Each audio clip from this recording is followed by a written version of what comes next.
ഇപ്പൊ ശ്രദ്ധിക്കുക, നമ്മൾ കഴിഞ്ഞ ദിവസം ചാപ്റ്റർ 2 വരെയാണ് പഠിച്ചത് അല്ലെ. സെക്ഷൻ 15 വരെ നമ്മൾ പഠിച്ചിരുന്നു അല്ലെ. സെക്ഷൻ 15 വരെ നമ്മൾ പഠിച്ചിരുന്നു. ഇനി നിങ്ങൾ ഹെഡിങ് എടുക്കുക, ചാപ്റ്റർ 3 മെമ്പർഷിപ്പ് കേട്ടോ. മെമ്പർഷിപ്പ് നമുക്ക് 16 മുതൽ 26 വരെയാണ് സെക്ഷന്. റൂള് 16 മുതൽ 28 വരെയാണ് കേട്ടോ. ചാപ്റ്റർ 3 ആണ് പഠിക്കേണ്ടത്, ശ്രദ്ധിച്ചിരിക്കണം. ഇതുവരെ പഠിച്ച കാര്യങ്ങളൊക്കെ മനസ്സിലുണ്ടായിരിക്കണം. ഓരോ കാര്യങ്ങളും പറയുന്നത് മനസ്സിലാക്കിയിട്ട് വേണം അടുത്ത പോയിന്റ് നോട്ട് ചെയ്യാൻ വേണ്ടി. പറയുന്ന കാര്യങ്ങൾ കൂടുതൽ ശ്രദ്ധിക്കുക. നോട്ട്സ് ഉണ്ട്, അതിലേക്ക് കൂടുതൽ നിങ്ങൾ അങ്ങനെ നോക്കിയിട്ട് അതിനകത്ത് കുത്തിക്കുറിക്കേണ്ടതായിട്ടില്ല. എല്ലാ ക്ലാസ്സിലും പറയുന്നത് പോലെ ശ്രദ്ധിച്ചിരിക്കുക. പറയുന്ന കാര്യങ്ങൾ ഓരോ സെക്ഷനും എന്തൊക്കെ കാര്യങ്ങൾ പറയുന്നു, അവിടെ എന്തൊക്കെ മാറ്റങ്ങളാണ് വന്നിട്ടുള്ളത്, അതെല്ലാം ഒന്ന് ശ്രദ്ധിച്ച് മനസ്സിലാക്കി പഠിച്ച് പോവുക കേട്ടോ. ഓക്കെ, ഇപ്പൊ സെക്ഷൻ 16 മുതൽ 26 വരെയാണ് നമുക്ക് സെക്ഷൻസ് ചാപ്റ്റർ 3 പഠിക്കേണ്ടതായിട്ടുള്ളത്. റൂൾസ് 16 മുതൽ 28 വരെ അല്ലെ, 28 വരെ. ഓക്കെ, ഇപ്പം സെക്ഷൻ 16 എന്ന് പറഞ്ഞാൽ എന്താണ്? പേഴ്സൺ ഹു ബിക്കം മെമ്പർ അല്ലെ. Person who may become member അല്ലേടാ, അങ്ങനെയല്ലേ അല്ലേ മക്കളെ? അത് നിങ്ങൾക്ക് അറിയാം അല്ലെ. അപ്പൊ ഈ സെക്ഷൻ 16 റൂൾ 16, അതായത് സെക്ഷൻ 16 പറയുന്നതിന്റെ കാര്യങ്ങളാണ് റൂൾ 16 പറയുന്നത്. അതായത് ഒരു പ്രത്യേക ഒബ്ജക്റ്റ് ഉള്ളവരുടെ, അതായത് ഒരു പ്രത്യേക ഒബ്ജക്റ്റിന് വേണ്ടി പ്രവർത്തിക്കുന്ന സംഘങ്ങളിലെ അംഗങ്ങളുടെ അംഗത്വത്തിനുള്ള ലിമിറ്റിനെ പറ്റിയാണ് റൂൾ 16 പറയുന്നത്. ഒരു പ്രത്യേക ഒബ്ജക്റ്റിന് വേണ്ടി പ്രവർത്തിക്കുന്ന സംഘങ്ങളിലെ അംഗത്വത്തിന് വേണ്ടി ലിമിറ്റ്, അതാണ് റൂൾ 16 പറയുന്നത്. സെക്ഷൻ 16 എന്ന് പറയുന്നത് person who become member, A person who may become a member. അതായത് നമുക്കറിയാം ഒരു പ്രൊസീജിയർ തന്നെയുണ്ട് അല്ലെ. ഒരു ആളിന് ഒരു സഹകരണ സംഘത്തിൽ മെമ്പർഷിപ്പ് കിട്ടണമെങ്കിൽ അല്ലെ.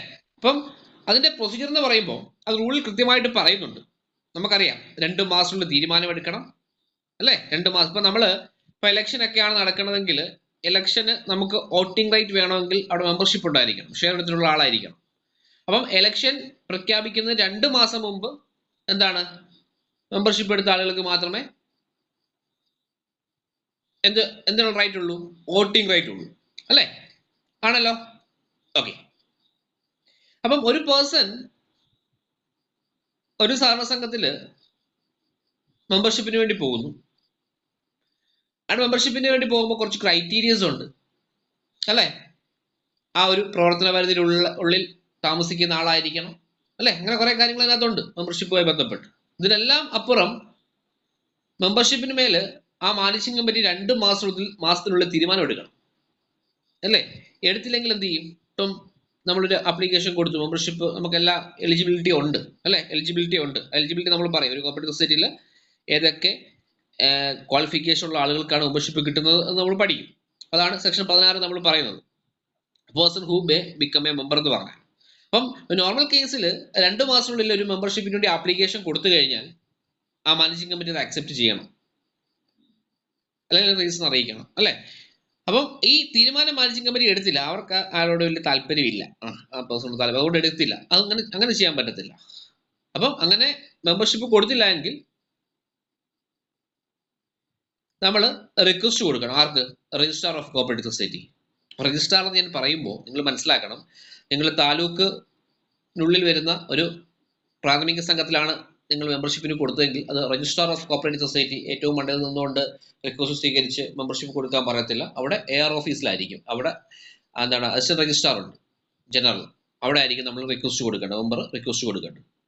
ആ മെമ്പർ റിക്വസ്റ്റ് കൊടുത്തു കഴിഞ്ഞാൽ RCS രജിസ്ട്രാർ, അപ്പൊ AR എന്ന് ഉദ്ദേശിക്കുക കേട്ടോ. AR ആണ് ഞാൻ പറയുന്നത്, നിങ്ങൾക്ക് മനസ്സിലാകുന്നതുകൊണ്ട് ഞാൻ പ്രതീക്ഷിക്കുന്നു. നമ്മൾ പഠിക്കുമ്പോൾ നമ്മൾ റിക്വസ്റ്റ് കൊടുക്കേണ്ടത് രജിസ്ട്രാർ ഓഫ് കോപ്പറേറ്റീവ് സൊസൈറ്റി എന്നായിരിക്കും കാണുന്നത്. അപ്പൊ നമ്മൾ ഈ പറയുന്ന ഫംഗ്ഷണൽ രജിസ്ട്രാറിന്റെ കാര്യമൊക്കെ നമ്മൾ ഹയറാർക്കി പറഞ്ഞതല്ലേ, 3.1, 3.2. അപ്പൊ എവിടെയാണോ ആപ്ലിക്കേഷൻ കൊടുത്തത് അതിന്റെ ഹയർ അതോറിറ്റി. ഓക്കെ, അവിടെ സാധാരണ രീതിയിൽ എപ്പോഴും നമുക്ക് ഇവിടെ പാക്സ് ആയിരിക്കുമല്ലോ അല്ലെ, അല്ലെങ്കിൽ ആ ഒരു താലൂക്കിനുള്ളിൽ വരുന്ന സംഘമായിരിക്കുമല്ലോ, എന്താണെങ്കിലും പാക്സ് അല്ലെങ്കിൽ താലൂക്കിനുള്ളിൽ അല്ലെങ്കിൽ പഞ്ചായത്തിനുള്ളിൽ അല്ലെങ്കിൽ മുനിസിപ്പാലിറ്റി ഇവിടെ ആയിരിക്കുമല്ലോ. അപ്പൊ നമ്മൾ സ്വാഭാവികമായിട്ടും മെമ്പർഷിപ്പ് കിട്ടിയില്ലെങ്കിൽ റിക്വസ്റ്റ് കൊടുക്കേണ്ട ആർക്കാണ്? AR ഓഫീസിലാണ് അല്ലെ, അസിസ്റ്റന്റ് രജിസ്ട്രാർക്കാണ്, ജനറൽ അസിസ്റ്റന്റ് രജിസ്ട്രാർക്കാണ് നൽകേണ്ടത്. ഓക്കെ, അപ്പൊ ഇങ്ങനെ അസിസ്റ്റന്റ് രജിസ്ട്രാർക്ക് നമ്മൾ റിക്വസ്റ്റ് കൊടുത്തു കഴിഞ്ഞാൽ AR 1 മാസത്തിനുള്ളിൽ തീരുമാനം എടുക്കാൻ പറയും, കമ്മിറ്റിയോട് പറയും കേട്ടോ. എടുത്തില്ല എങ്കിൽ നമുക്ക് റെപ്രസെന്റേഷന് പോവാം. അതിന്റെ മുകളിലെ രജിസ്ട്രാർക്ക് റെപ്രസെന്റേഷൻ നമുക്ക് പോകാം കേട്ടോ. അതൊന്ന് ഓർത്ത് വെക്കുക. ബേസിക് കാര്യം ഞാൻ പറഞ്ഞതേ ഉള്ളൂ, ജസ്റ്റ് ഒന്ന് ഓർത്ത് വെക്കാൻ വേണ്ടി പറഞ്ഞതേ ഉള്ളൂ. അപ്പൊ അതിലേക്ക് നമുക്ക് വരാം. അപ്പം ഇനി നമുക്ക് സെക്ഷൻ 16 എന്താണ് അതിന് പറയുന്നത് എന്നുള്ള കാര്യങ്ങളൊന്ന് മനസ്സിലാക്കി പഠിക്കാം. സെക്ഷൻ 16 എന്ന് പറഞ്ഞാൽ person who may become a member അല്ലെ, as per rule 2H person include cooperative society and government. അപ്പൊ റൂൾ 2H പറയുന്നു person include cooperative society and government. അതായത് ഒരു സഹകരണ സംഘത്തില് വ്യക്തികൾക്ക് മാത്രമല്ല അംഗത്വം ഉള്ളത്, ആർക്കും ഉണ്ട്. നമുക്കറിയാം 1904 ആക്ടിൽ വ്യക്തികൾക്ക് മാത്രമായിരുന്നു. എന്നാൽ ഏത് ആക്ട് മുതലാണ് സൊസൈറ്റികൾക്ക്, ഒരു സൊസൈറ്റിക്ക് മറ്റൊരു സൊസൈറ്റിയിൽ അംഗത്വം എടുക്കാനുള്ള പ്രൊവിഷൻ വന്ന ഏത് ആക്ട് മുതലാ? പറയടേ, ഏത് ആക്ട് മുതലാ? ഏത് ആക്ട് മുതലാണ് ഒരു സംഘത്തിന് മറ്റൊരു സംഘത്തിൽ മെമ്പർഷിപ്പ് എടുക്കാനുള്ള പ്രൊവിഷൻ കൊണ്ടുവന്നത്? ഹലോ, ഞാൻ പറയുന്നത് കേൾക്കാൻ പറ്റുന്നുണ്ടോ? ആരെങ്കിലും ഒന്ന് റിപ്ലൈ തന്നെ. ആൻസർ പറ, ഞാൻ പഠിപ്പിച്ചതല്ലേ. 1912 ആക്ട്. എന്താ പറയാൻ ഇത്ര ബുദ്ധിമുട്ടാ? ഞാൻ പറഞ്ഞു, നിങ്ങൾ അക്കൗണ്ടൻസി ക്ലാസ് ഇരുന്ന പോലെ ഇരിക്കുക, അറിയാവുന്നതൊക്കെ വിളിച്ച് പറ, തെറ്റിട്ട് സാരമില്ല, നമ്മൾ തിരുത്തി പഠിക്കും. ഓക്കെ, അതിവിടെ പറയുന്നില്ല, ഞാനങ്ങ് പറഞ്ഞതേ ഉള്ളൂ. അപ്പം ഒരു സംഘത്തില് വ്യക്തികൾക്ക് മാത്രമല്ല മെമ്പർഷിപ്പ് നൽകുന്നത്, ആർക്കൊക്കെ ഉണ്ട്? അതർ സൊസൈറ്റിക്കും ഉണ്ട്, ഗവൺമെന്റിനും ഉണ്ട്. അതാണ് സെക്ഷൻ റൂൾ 2H പറയുന്നത്. As per rule 2H, as per rule subsection H, rule H പറയുന്നതാണ്. ആസ് പെർ റൂൾ 2H പറയുന്ന person include cooperative society and government.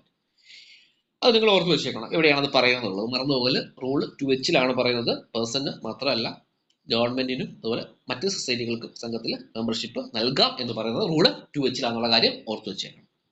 ഇനി ഒരു കോപ്പറേറ്റീവ് സൊസൈറ്റിയിൽ ആർക്കൊക്കെ ഒരു പേഴ്സണ് മെമ്പർഷിപ്പ് കിട്ടണമെങ്കിൽ എന്തൊക്കെ ക്വാളിഫിക്കേഷൻ വേണം? In cooperative society the following person may become members. Following person may become members. ആർക്കൊക്കെ ആയിരിക്കാം? ആർക്കൊക്കെ ആയിരിക്കാം? ഇൻഡിവിജ്വൽസ് ഉണ്ടായിരിക്കാം അല്ലെ, ഇൻഡിവിജ്വൽസ് ഉണ്ടായിരിക്കാം. പിന്നെ എനി അതർ സൊസൈറ്റീസ് ഉണ്ടായിരിക്കാം.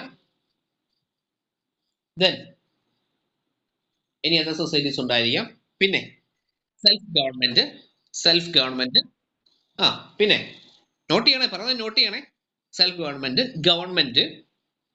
പിന്നെ any body of person, any body of person, അതായത് incorporated and established by any law, അതായത് ഏതെങ്കിലും നിയമപ്രകാരം എസ്റ്റാബ്ലിഷ് ചെയ്തിട്ടുള്ള എന്താണ് ഒരു കോർപ്പറേറ്റഡ് ആയിരിക്കാം, അല്ലെങ്കിൽ ബോർഡ് ഓഫ് കോർപ്പറേഷൻ ആയിരിക്കാം, അല്ലെങ്കിൽ കമ്മിറ്റി ആയിരിക്കാം, അല്ലെങ്കിൽ അപ്രൂവ്ഡ് ബൈ ഗവൺമെന്റ് അപ്രൂവ് ചെയ്ത ഏതൊരു സ്ഥാപനത്തിൽ ഈ പറയുന്ന എന്താണ് കോപ്പറേറ്റീവ് സൊസൈറ്റിയിൽ അംഗത്വം നൽകുന്നതായിരിക്കും. മറന്നുപോകല്, പഠിച്ചു വെച്ചേക്കണം. അപ്പൊ ആർക്കൊക്കെയാണ്?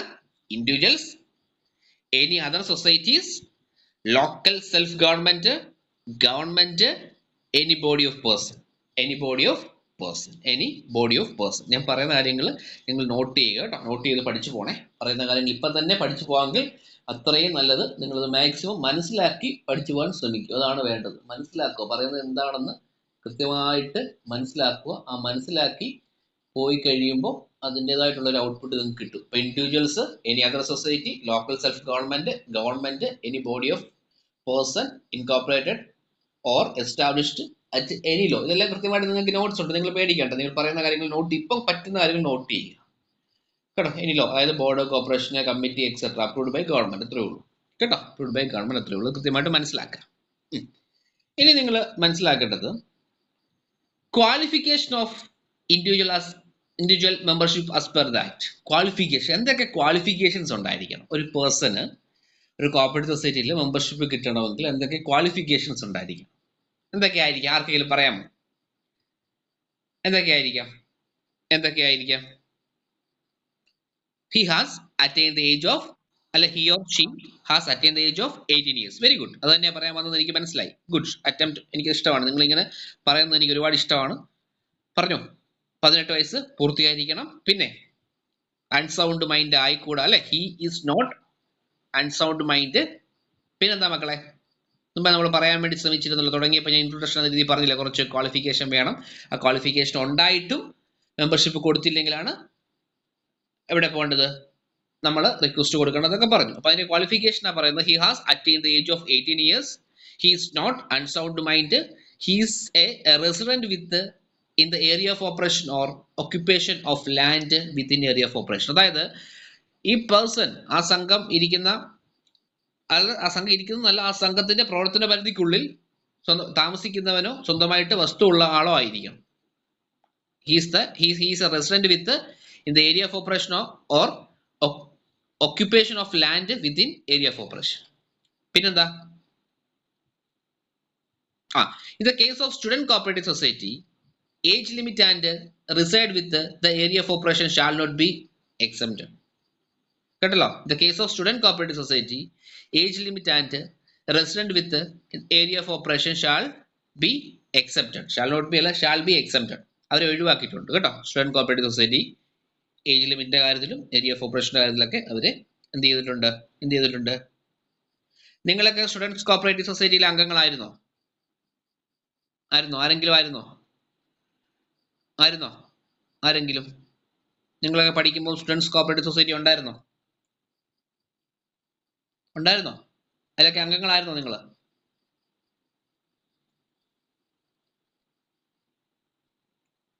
നിങ്ങൾ പോലും അറിയാതെ നിങ്ങൾ അംഗമായിട്ടുണ്ട് കേട്ടോ. അംഗമായിട്ടുണ്ട്. ഓക്കെ, അന്നത് എന്താണെന്ന് നിങ്ങൾക്ക് അറിയത്തില്ല. 1 രൂപയൊക്കെ ആയിരിക്കും അന്ന് അല്ലേ? ഓക്കെ.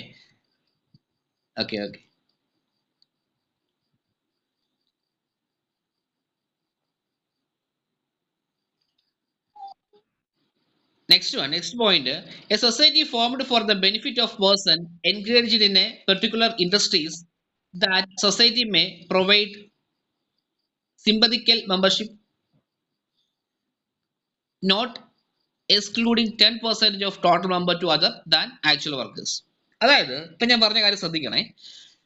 അതായത് ഇപ്പം ഒരു പ്രത്യേക ഇൻഡസ്ട്രി അല്ലെങ്കിൽ ഒരു പ്രത്യേക വിഭാഗക്കാരുടെ സൊസൈറ്റിയാണെന്ന് വിചാരിക്കുക.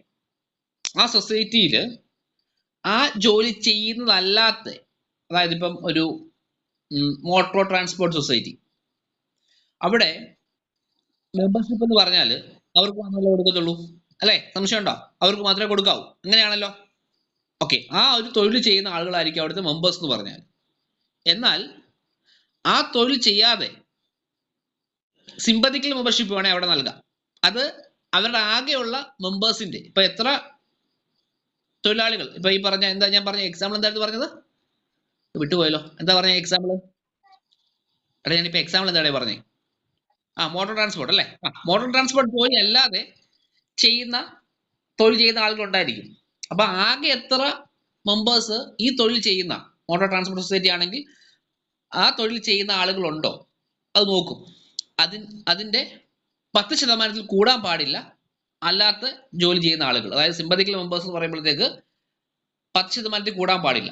അപ്പൊ ഞാൻ പറഞ്ഞ എക്സാമ്പിൾ ഇപ്പൊ മറ്റൊരു എക്സാമ്പിളിലേക്ക് പോയി അല്ലെ വേണ്ടി തന്നെ പറയാം. മോട്ടോർ ട്രാൻസ്പോർട്ട് സൊസൈറ്റിയിൽ അവരുടെ ആ ജോലി ചെയ്യുന്ന ആളുകളായിരിക്കും അവിടെ മെമ്പർഷിപ്പിലുള്ളത്, ആണല്ലോ? സംശയമില്ലല്ലോ. ഓക്കെ, അതല്ലാതെ ഉള്ള അംഗങ്ങൾക്ക് അവിടെ മെമ്പർഷിപ്പ് നൽകും. സിമ്പതി സെൽ മെമ്പർഷിപ്പ് എന്ന് പറയും, സിമ്പതിക്കൽ മെമ്പർഷിപ്പ് എന്ന് പറയും. ആ മെമ്പർഷിപ്പ് എന്ന് പറയുന്നത് എത്ര തൊഴിലാളികൾ അവിടെ ഉണ്ടോ, ആ തൊഴിൽ ചെയ്യുന്ന ആളുകളുണ്ടോ, അവരുടെ ആകെ എണ്ണത്തിന്റെ 10% കൂടാൻ പാടില്ല. പറഞ്ഞ മനസ്സിലായോ? മനസ്സിലാവുന്നുണ്ടോ പറയുന്നേ?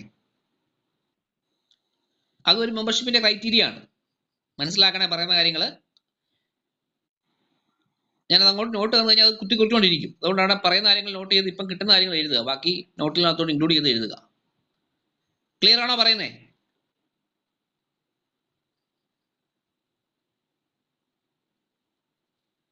ഓക്കെ. അതുപോലെ ഹോസ്പിറ്റൽ സൊസൈറ്റികൾക്ക്, industrial and commercial establishment and other organisation, അതായത് ഏതെങ്കിലും നിയമപ്രകാരം രജിസ്റ്റർ ചെയ്തിട്ടുള്ള ഇൻഡസ്ട്രിയൽ ആൻഡ് കൊമേഴ്ഷ്യൽ ഓർഗനൈസേഷനെ എന്ത് ചെയ്യാം? മെമ്പർഷിപ്പ് നൽകാം. ആർക്ക്? ഹോസ്പിറ്റൽ സൊസൈറ്റികൾക്ക്. Hospital society may admit industrial and commercial establishment and other organisation register under any law. Clear? ഇപ്പൊ in the case of hospital society കാര്യം ഞാൻ പറഞ്ഞു. അതുപോലെ ഏതെങ്കിലും ഒരു പെർട്ടിക്കുലർ ഇൻഡസ്ട്രി അവർക്ക് വേണ്ടി തുടങ്ങിയിരിക്കുന്ന സഹകരണ സംഘത്തിന്റെ ക്രൈറ്റീരിയ പറഞ്ഞു. അപ്പൊ ഓരോ കാര്യങ്ങളും പഠിച്ചു വെക്കണം. ഓക്കെ. അതുപോലെ ഹോസ്പിറ്റൽ സൊസൈറ്റിക്ക് ഏതൊരു കോപ്പറേറ്റീവ് സൊസൈറ്റിയും എന്തായിട്ട് മെമ്പർഷിപ്പ് നൽകാം? നോമിനൽ മെമ്പറായിട്ട് മെമ്പർഷിപ്പ് നൽകാം. അതായത് hospital society may admit any society as A nominal member. പഠിച്ചു വെക്കണം, പരീക്ഷയ്ക്ക് ചോദിച്ചതാണത് കേട്ടോ. ഈ ഹോസ്പിറ്റൽ സൊസൈറ്റിയുമായി ബന്ധപ്പെട്ട കാര്യങ്ങൾ പരീക്ഷയ്ക്ക് ചോദിച്ചിട്ടുണ്ട്. ഇപ്പോൾ ഒരു ഹോസ്പിറ്റൽ സൊസൈറ്റിക്ക് ഏത് സഹകരണ സംഘത്തെയും നോമിനൽ മെമ്പറായിട്ട് എന്ത് ചെയ്യാം അഡ്മിറ്റ് ചെയ്യാം.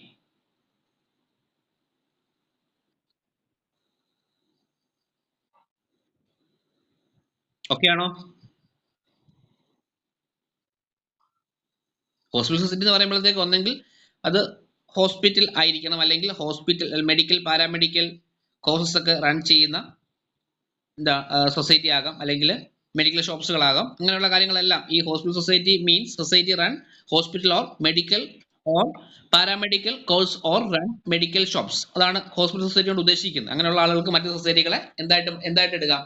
Nominal members, nominal associate members ആയിട്ട് എടുക്കാം. ഇത്രയും കാര്യങ്ങൾ പറഞ്ഞ് ക്ലിയർ ആണോ? ആർക്കെങ്കിലും എന്തെങ്കിലും സംശയം ഉണ്ടോ? ഞാൻ പറയുന്ന കാര്യങ്ങൾ ഓക്കെ ആണോ? നിങ്ങൾക്ക് കിട്ടുന്നുണ്ടോ?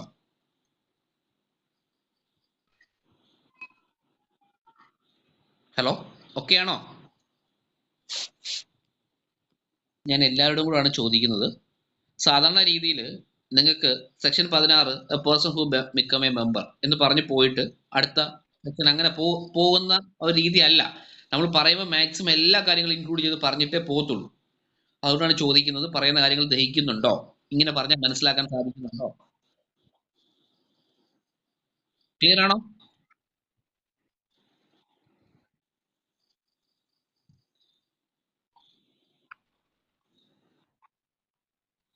ശരി ശരി ശരി. സംസാരിക്കുന്ന ആളുകൾ മൈക്ക് ഓപ്പൺ ചെയ്ത് സംസാരിച്ചതിന് ശേഷം മൈക്ക് ഓഫ് ചെയ്യണേ. ഓക്കെ. നിങ്ങൾ ആർക്കെങ്കിലും സംശയം ഉണ്ടോ, ഏതെങ്കിലും പോയിന്റ് പറയുന്നതിൽ സംശയം ഉണ്ടോ ചോദിക്കണേ കേട്ടോ. ഓക്കെ. ഇപ്പൊ അടുത്ത പോയിന്റിലേക്ക്. അപ്പൊ ഇത്രയും കാര്യങ്ങൾ ക്വാളിഫിക്കേഷൻ എന്ന രീതിയിൽ നിങ്ങൾ പഠിച്ചു വെച്ചേക്കണം. ഇനി പറഞ്ഞ കാര്യങ്ങൾ ഇത്രയുണ്ടോ, എന്തെങ്കിലും ഒരു സംശയം ഉണ്ടെങ്കിൽ ചോദിക്കാം. ഇനി the committee not disposed within 2 months whom the request to register. അതായത് നമുക്കറിയാം, കമ്മിറ്റി ഒരു മെമ്പർഷിപ്പിന് വേണ്ടി ഒരു ആപ്ലിക്കേഷൻ നൽകി കഴിഞ്ഞാൽ അത് 2 മാസത്തിനുള്ളിൽ പരിഗണിക്കണം. അങ്ങനെയാണല്ലോ. ഓക്കെ. രജിസ്ട്രാർ ആണെങ്കിലോ അത് പരിഗണിച്ചില്ല, അതുകൊണ്ട് ആ പേഴ്സൺ ആർക്ക് റിക്വസ്റ്റ് കൊടുക്കുന്നു? രജിസ്ട്രാർ. രജിസ്ട്രാർ എന്ന് പറയുമ്പോൾ ആരാണ്? AR ആണ്. AR ഓഫീസിൽ ജനറൽ ആണ് കൊടുക്കുന്നത്. രജിസ്ട്രാർ എത്ര നാളുകളിൽ ഇത് പരിഗണിക്കണം? വിത്തിൻ, പറയണം മക്കളെ, ചോദിക്കൂ ഇതൊക്കെ. Within 1 month. അപ്പം കമ്മിറ്റി പരിഗണിക്കേണ്ടത് 2 മാസത്തിനുള്ളിൽ മെമ്പർഷിപ്പ് നൽകണം. നൽകിയില്ല എങ്കിൽ ആ മെമ്പറിന് എല്ലാം ഈ മേൽ പറഞ്ഞ ക്വാളിഫിക്കേഷൻ എല്ലാം ഉണ്ടാകണം. എങ്കിൽ മാത്രമേ റിക്വസ്റ്റ് കൊടുക്കാൻ പറ്റത്തുള്ളൂ. ഇതൊക്കെ ഉണ്ടായിട്ട് മെമ്പർഷിപ്പ് കൊടുത്തില്ല, ഇതിൽ ഏതെങ്കിലും എവിടെയെങ്കിലും ഏതൊക്കെ സൊസൈറ്റിയാണ് അതനുസരിച്ച് മെമ്പർഷിപ്പിനുള്ള എലിജിബിലിറ്റി ഇല്ലെങ്കിൽ മെമ്പർഷിപ്പ് കൊടുക്കത്തില്ല. അത് നാച്ചുറൽ കേസ് അല്ലെ, അതാണ് അതിന്റെ റൈറ്റ് അല്ലെ, നിയമം അങ്ങനെയാണ്. എന്നാൽ ഈ ക്വാളിഫിക്കേഷൻസ് ഒക്കെ എന്താണ് അദ്ദേഹത്തിന് ആ സൊസൈറ്റിയിൽ മെമ്പർഷിപ്പിന് വേണ്ടിയുള്ള ക്വാളിഫിക്കേഷൻ അതെല്ലാം ഉണ്ട്, എന്നിട്ട് കൊടുക്കുന്നില്ല എങ്കിലാണ് റിക്വസ്റ്റ് ആർക്ക് കൊടുക്കേണ്ടത്? രജിസ്ട്രാർക്ക് കൊടുക്കണം. രജിസ്ട്രാർ ഓഫ് കോപ്പറേറ്റീവ് സൊസൈറ്റി കൊടുക്കേണ്ടത്. ഇവിടെ ആരാണ്? AR ഓഫീസിൽ AR ആണ് അല്ലെ. അപ്പം എത്ര നാളുകളിൽ കൊടുക്കണം? വിത്തിൻ 2 months കേട്ടോ. വിത്തിൻ 2 months ആണ് മാനേജിംഗ് കമ്മിറ്റിക്ക്. രജിസ്ട്രാർക്കാണെങ്കിൽ രജിസ്ട്രാർ എത്ര നാളുകളിൽ തീരുമാനം എടുക്കണം? അതാ ചോദിക്കും കേട്ടോ. രജിസ്ട്രാർ എത്ര നാളുകളിൽ തീരുമാനം എടുക്കണം? Within 1 month. അങ്ങനെ ആ മെമ്പർ രജിസ്ട്രാർക്ക് റിക്വസ്റ്റ് കൊടുത്താൽ രജിസ്ട്രാർ അതിന്മേൽ 1 മാസത്തിലുള്ള തീരുമാനം എടുക്കണം. രജിസ്ട്രാർ പോയിട്ട് മെമ്പർഷിപ്പ് കൊടുക്കുകയല്ല ചെയ്യുന്നത്. രജിസ്ട്രാർ ആ മാനേജിംഗ് കമ്മിറ്റിയെ വിളിച്ചിട്ട് അതിന്റെ കാര്യങ്ങളൊക്കെ തിരക്കിയിട്ട് അവരോട് പറയും ഇന്ന ആൾക്ക് മെമ്പർഷിപ്പ് കൊടുക്കുക. അത് വിത്തിൻ 1 month ആ മെമ്പർഷിപ്പ് ആൾക്ക് കൊടുത്തിരിക്കണം. അതാണ് നിയമം. ഓക്കെ. രജിസ്ട്രാർ 1 മാസത്തിനുള്ളിലും യാതൊരു തീരുമാനം എടുത്തില്ല, ആ മാനേജിംഗ് കമ്മിറ്റിക്ക് വഴങ്ങിയ രജിസ്ട്രാർ ആണ് AR എന്ന് പറഞ്ഞ ആള്, മാനേജിംഗ് കമ്മിറ്റി പറഞ്ഞ കാര്യങ്ങളെ പുള്ളി ചെയ്യത്തുള്ളൂ. അങ്ങനെ ഒരു രീതിയാണെങ്കിൽ നമുക്ക് റെപ്രസെന്റേഷൻ ആർക്ക് കൊടുക്കാം? ബിഫോർ രജിസ്ട്രാർ ഓർ ഗവൺമെന്റ് എന്ന് പറഞ്ഞതിന്റെ അർത്ഥം മുമ്പേ പറഞ്ഞ പോലെ തന്നെ AR ആണ് പരിഗണിക്കാത്ത 1 മാസത്തിനുള്ളിൽ, AR ആണ് 1 മാസത്തിലുള്ള തീരുമാനം റിക്വസ്റ്റ് കൊടുത്തതിന് AR ആണ് 1 മാസത്തിലുള്ള തീരുമാനം എടുക്കാത്തതെങ്കിൽ നമുക്ക് JR എടുത്ത് കൊടുക്കാം. ഇനി JR ആണ് തീരുമാനം എടുക്കാത്തതെങ്കിൽ മേൽ രജിസ്ട്രാർക്ക് കൊടുക്കാം. ഇനി ആ രജിസ്ട്രാർ ആണ് എടുക്കാത്തതെങ്കിൽ ആർക്ക് കൊടുക്കാം? ഗവൺമെന്റിന് കൊടുക്കാം കേട്ടോ. അതാണ് മനസ്സിലാക്കണം. ആ ഒരു ഹയറാർക്കി പഠിച്ചോണം കേട്ടോ. സൊസൈറ്റിയിൽ എവിടുത്തെ മെമ്പർഷിപ്പിനാണ് നമ്മൾ പോകുന്നത് അതനുസരിച്ചാണ് ഈ കാര്യങ്ങൾ പോകുന്നത്, നിങ്ങൾ ഓർത്തു വെച്ചേക്കണം. അതായത് in the case of registrar 3(2) not take a decision representation before registrar 3(1). എന്താണ് 3(2) എന്നും 3(1) എന്നൊക്കെ കഴിഞ്ഞ ക്ലാസ്സിൽ പഠിച്ചതാണ് അല്ലെ. In the case of the registrar 3(2) not take a decision, അതായത് 3(2) എന്ന് വെച്ചാൽ എന്താ മക്കളെ? ആരെങ്കിലും ഒന്ന് പറഞ്ഞ 3(2) എന്താണ്? എന്താ 3(2) എന്ന് വെച്ചാൽ എന്താണ്? ഒന്ന് പറയടേ. ഫങ്ഷണൽ രജിസ്ട്രാർ അല്ലെ, ഫങ്ഷണൽ രജിസ്ട്രാർ ആണ്. വെരി ഗുഡ്, ഫങ്ഷണൽ രജിസ്ട്രാർ ആണ്. ഓക്കെ. അപ്പോൾ 3-2 തീരുമാനം എടുത്തില്ലെങ്കിൽ 3-1 അതാരാണ്? രജിസ്ട്രാർ ആണ്. ഓക്കെ. ഇനി 3-1 തീരുമാനമൊന്നും എടുത്തില്ലെങ്കിലോ? The registrar 3-1 not take a decision. അതായത് രജിസ്ട്രാർ ഓഫ് കോപ്പറേറ്റീവ് സൊസൈറ്റി തീരുമാനം എടുത്തില്ലെങ്കിൽ, അതായത് മെയിൻ രജിസ്ട്രാർ അല്ലേ, അതാണ് RCS. Registrar of cooperative society തീരുമാനം എടുത്തില്ലെങ്കിൽ റെപ്രസെന്റേഷൻ ബിഫോർ ആർക്കാണ്? ഗവൺമെന്റിനാണ്. ബിഫോർ ആർക്കാണ്? ഗവൺമെന്റിനാണ്. പറയുന്ന കാര്യങ്ങൾ വ്യക്തമാണോ? ആർക്കെങ്കിലും എന്തെങ്കിലും സംശയം ഉണ്ടോ? ഓക്കെ ആണോ? ഓക്കെ. പഠിച്ചു പോകണം. പറയുന്ന കാര്യങ്ങൾ വ്യക്തമായിട്ട് പഠിച്ചു പോകണം. അവിടുന്ന് ഇവിടുന്ന് ഒന്നും ഇതിനകത്തൊന്ന് കേട്ടിട്ട് ശകലവും അറ്റവും മൂലം കേട്ടിരിക്കരുത്. പറയുന്ന ഓരോ കാര്യങ്ങൾക്കും അത് ഓരോ ക്വസ്റ്റ്യൻസ് ഒളിച്ചിരിപ്പുണ്ട്. ലോ ആണ് പഠിക്കുന്നത്. അതുകൊണ്ട് അത് വൃത്തിക്ക് മനസ്സിലാക്കി പഠിക്കാം. ഓക്കെ.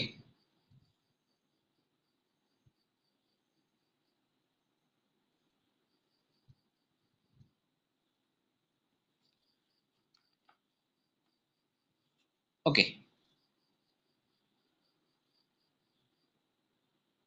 അത്രയും കാര്യങ്ങൾ അതുമായി ബന്ധപ്പെട്ട് പഠിച്ചു വെക്കണം. ഇത്രയും കാര്യങ്ങൾ ഈ പറഞ്ഞതുമായി ബന്ധപ്പെട്ട് ഓർത്തു വെച്ചേക്കണം കേട്ടോ. ഓക്കെ. അതാണ് പ്രധാനപ്പെട്ട കാര്യങ്ങളാണ് ഈ പറഞ്ഞിട്ടുള്ളത്.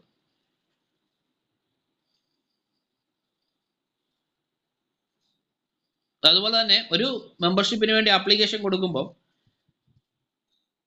അത് ആ വ്യക്തി ഒരു പ്രത്യേക മതവിഭാഗത്തിൽപ്പെട്ട ആളാണ്, അല്ലെങ്കിൽ കമ്മ്യൂണിറ്റിയിൽപ്പെട്ട ആളാണ്, കാസ്റ്റിൽപ്പെട്ട ആളാണ് എന്നും പറഞ്ഞ് ആ മെമ്പർഷിപ്പ് ഒരിക്കലും റിജക്ട് ചെയ്യാൻ പാടുള്ളതല്ല കേട്ടോ. അതുകൂടെ ഓർത്ത് വെച്ചേക്കണേ. പക്ഷെ ഈ ഒരു കേസ് SC/ST സൊസൈറ്റിക്ക് ബാധകമല്ല. അവിടെ SC/ST അംഗങ്ങളെ മാത്രമേ എടുക്കത്തുള്ളൂ. അല്ലാത്ത സൊസൈറ്റികൾക്ക് മെമ്പർഷിപ്പിന്റെ കാര്യത്തിൽ അവിടെ ജാതിയോ മതമോ വർഗമോ ലിംഗമോ ഒന്നും ക്രൈറ്റീരിയയെ കണ്ടുകൊണ്ട് മെമ്പർഷിപ്പ് നിഷേധിക്കാൻ സാധിക്കത്തില്ല. പക്ഷെ in the case of SC/ST society അത് SC/ST മെമ്പേഴ്സിന് മാത്രമേ ആ പറയുന്ന സൊസൈറ്റിയിലെ മെമ്പർഷിപ്പിന് യോഗ്യതയുള്ളൂ. അതോടെ ഓർത്ത് വെച്ചേക്കാം. ഇത്രയും കാര്യങ്ങളാണ് സെക്ഷൻ 16 പഠിക്കേണ്ടതായിട്ടുള്ളത്. Any doubt? എന്തെങ്കിലും സംശയമുണ്ടോ ഇതുമായി ബന്ധപ്പെട്ട്?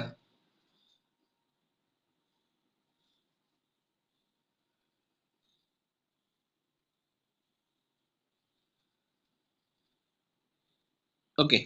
ഓർത്ത് വെച്ചേക്കണം കേട്ടോ. ഈ പറഞ്ഞ കാര്യങ്ങളെല്ലാം ഓർത്ത് വെച്ചേക്കണം. ആർക്കെങ്കിലും സംശയം ഉണ്ടോ ചോദിക്കാം. നിങ്ങൾ റെസ്പോണ്ട് ചെയ്യുവാണെങ്കിൽ വൃത്തിക്ക് ക്ലാസ് നല്ല ഭംഗിയായിട്ട് പോകും. നിങ്ങൾ മിണ്ടാതെ അവിടെ ഇരുന്ന് കഴിഞ്ഞാൽ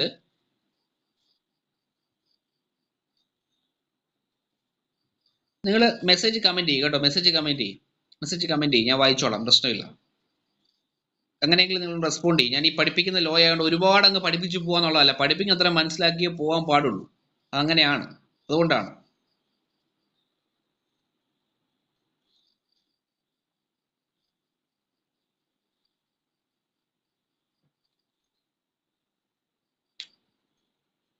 ഓക്കെ. അപ്പൊ അത്രയും കാര്യങ്ങൾ ഓർത്ത് വെച്ചേക്കണം. ഇനി അടുത്തത് സെക്ഷൻ 16A. അത് നിലവിലില്ലാത്ത സെക്ഷനാണ് കേട്ടോ. 16A ഇല്ല. 16B ഉണ്ട്.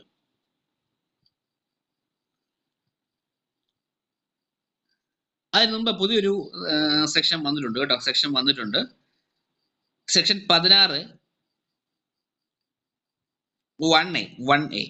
നോട്ട് ചെയ്യണേ. 1A. Section 16 1A.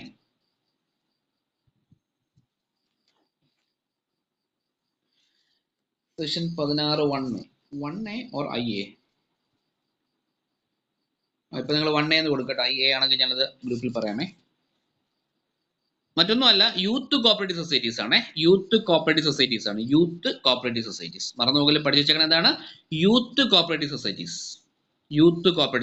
പുതിയൊരു സെക്ഷൻ വന്നതാണ് കേട്ടോ. IA ആണ് സാധ്യത കേട്ടോ. ഞാൻ ക്ലാരിഫൈ ചെയ്തിട്ട് പറയാമേ. പുതിയൊരു സെക്ഷൻ വന്നതാണ്. Section 16 IA. അത് യൂത്ത് കോപ്പറേറ്റീവ് സൊസൈറ്റീസ് ആണ്. 1A ആണോ IA ആണോ എന്നൊരു ഡൗട്ട് ഉണ്ട്. ഞാനിപ്പം ഒന്ന് നോട്ട് ചെയ്ത് വെച്ചതാണ് അമെൻമെന്റ് വന്നപ്പോഴേ. അപ്പം അതിനകത്ത് ഇപ്പം എഴുതിയിരിക്കുന്നതിനകത്തൊരു ഡൗട്ട്, അത് നിങ്ങൾ അത് അപ്ഡേറ്റ് ചെയ്ത് പറയാം. അപ്പം അത് യൂത്ത് കോപ്പറേറ്റീവ് സൊസൈറ്റീസ് ആണ്. അത് ഓർത്ത് വെച്ചേക്കണം.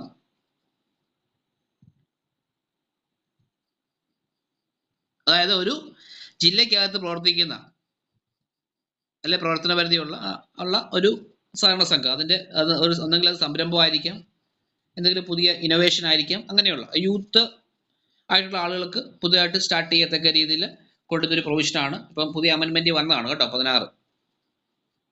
16 എന്ന് പറഞ്ഞാൽ യൂത്ത് കോപ്പറേറ്റീവ് സൊസൈറ്റീസ് ആണ്. അവിടുത്തെ മാക്സിമം ഏജ് ലിമിറ്റ് 45 വയസ്സാണ്, 45 വയസ്സാണ്. അങ്ങനെയുള്ള ആളുകൾക്കാണ് ഈ പറയുന്ന യൂത്ത് കോപ്പറേറ്റീവ് സൊസൈറ്റീസിൽ മെമ്പർഷിപ്പ് കിട്ടുന്നത് 45 വയസ്സ് കഴിഞ്ഞാൽ അവരെ നോമിനൽ മെമ്പറായിട്ട് എടുക്കത്തുള്ളൂ. നോമിനൽ മെമ്പറായിട്ട് അവർ കണ്ടിന്യൂ ചെയ്യും. നോമിനൽ മെമ്പർ കേട്ടോ, നോമിനൽ മെമ്പർ. അവർക്ക് വേറെ റൈറ്റ്സ് ഒന്നുമില്ല, പ്രൈവറ്റ് ചെയ്യാനുള്ള റൈറ്റ് ഒന്നുമില്ല. 45 വയസ്സ് വരെ അവർ മെമ്പർ ആയിരിക്കും. 45 വയസ്സിന് ശേഷം അവർ നോമിനൽ മെമ്പറായിട്ട് മാറ്റപ്പെടും. അത് ഓർത്ത് വെച്ചേക്കണം. ഓക്കെ, അപ്പോൾ അത് ഓർത്ത് വെച്ചേക്കണം. ഇനി നമുക്ക് പഠിക്കേണ്ടത് സെക്ഷൻ 17 ആണ്. Expulsion of members.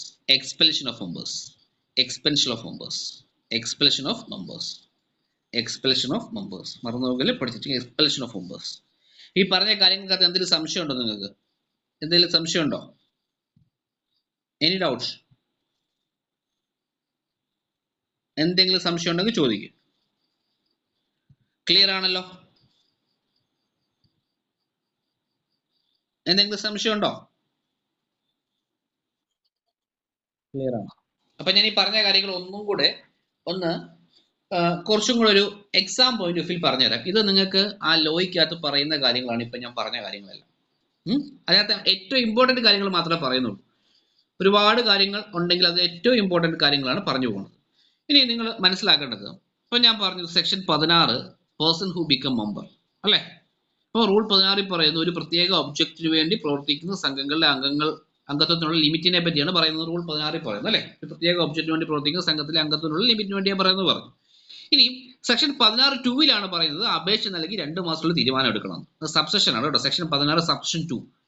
അങ്ങനെയൊന്നും ചോദിച്ച് കണ്ടിട്ടില്ല എങ്കിലും പറഞ്ഞാണ്. അവിടെയാണ് ഈ 2 മാസത്തിൽ തീരുമാനം എടുക്കണം എന്ന് പറഞ്ഞ section 16 subsection 2 section 16 subsection 2A പറയുന്നു 2 മാസത്തിലുള്ള തീരുമാനം എടുത്തില്ലെങ്കിൽ രജിസ്ട്രാർക്ക് റിട്ടേൺ റിക്വസ്റ്റ് നൽകണം. ഓക്കെ, ഇപ്പൊ DCBയിലാണെങ്കിൽ മെമ്പർഷിപ്പിന് പോയെങ്കിൽ ജോയിന്റ് രജിസ്ട്രാർ കൊടുക്കണം, അപ്പെക്സിലാണെങ്കിൽ രജിസ്ട്രാർ കൊടുക്കണം, പ്രൈമറിലാണെങ്കിൽ ARന് കൊടുക്കണം. അതാണ് ഞാൻ പറഞ്ഞു തന്നത്.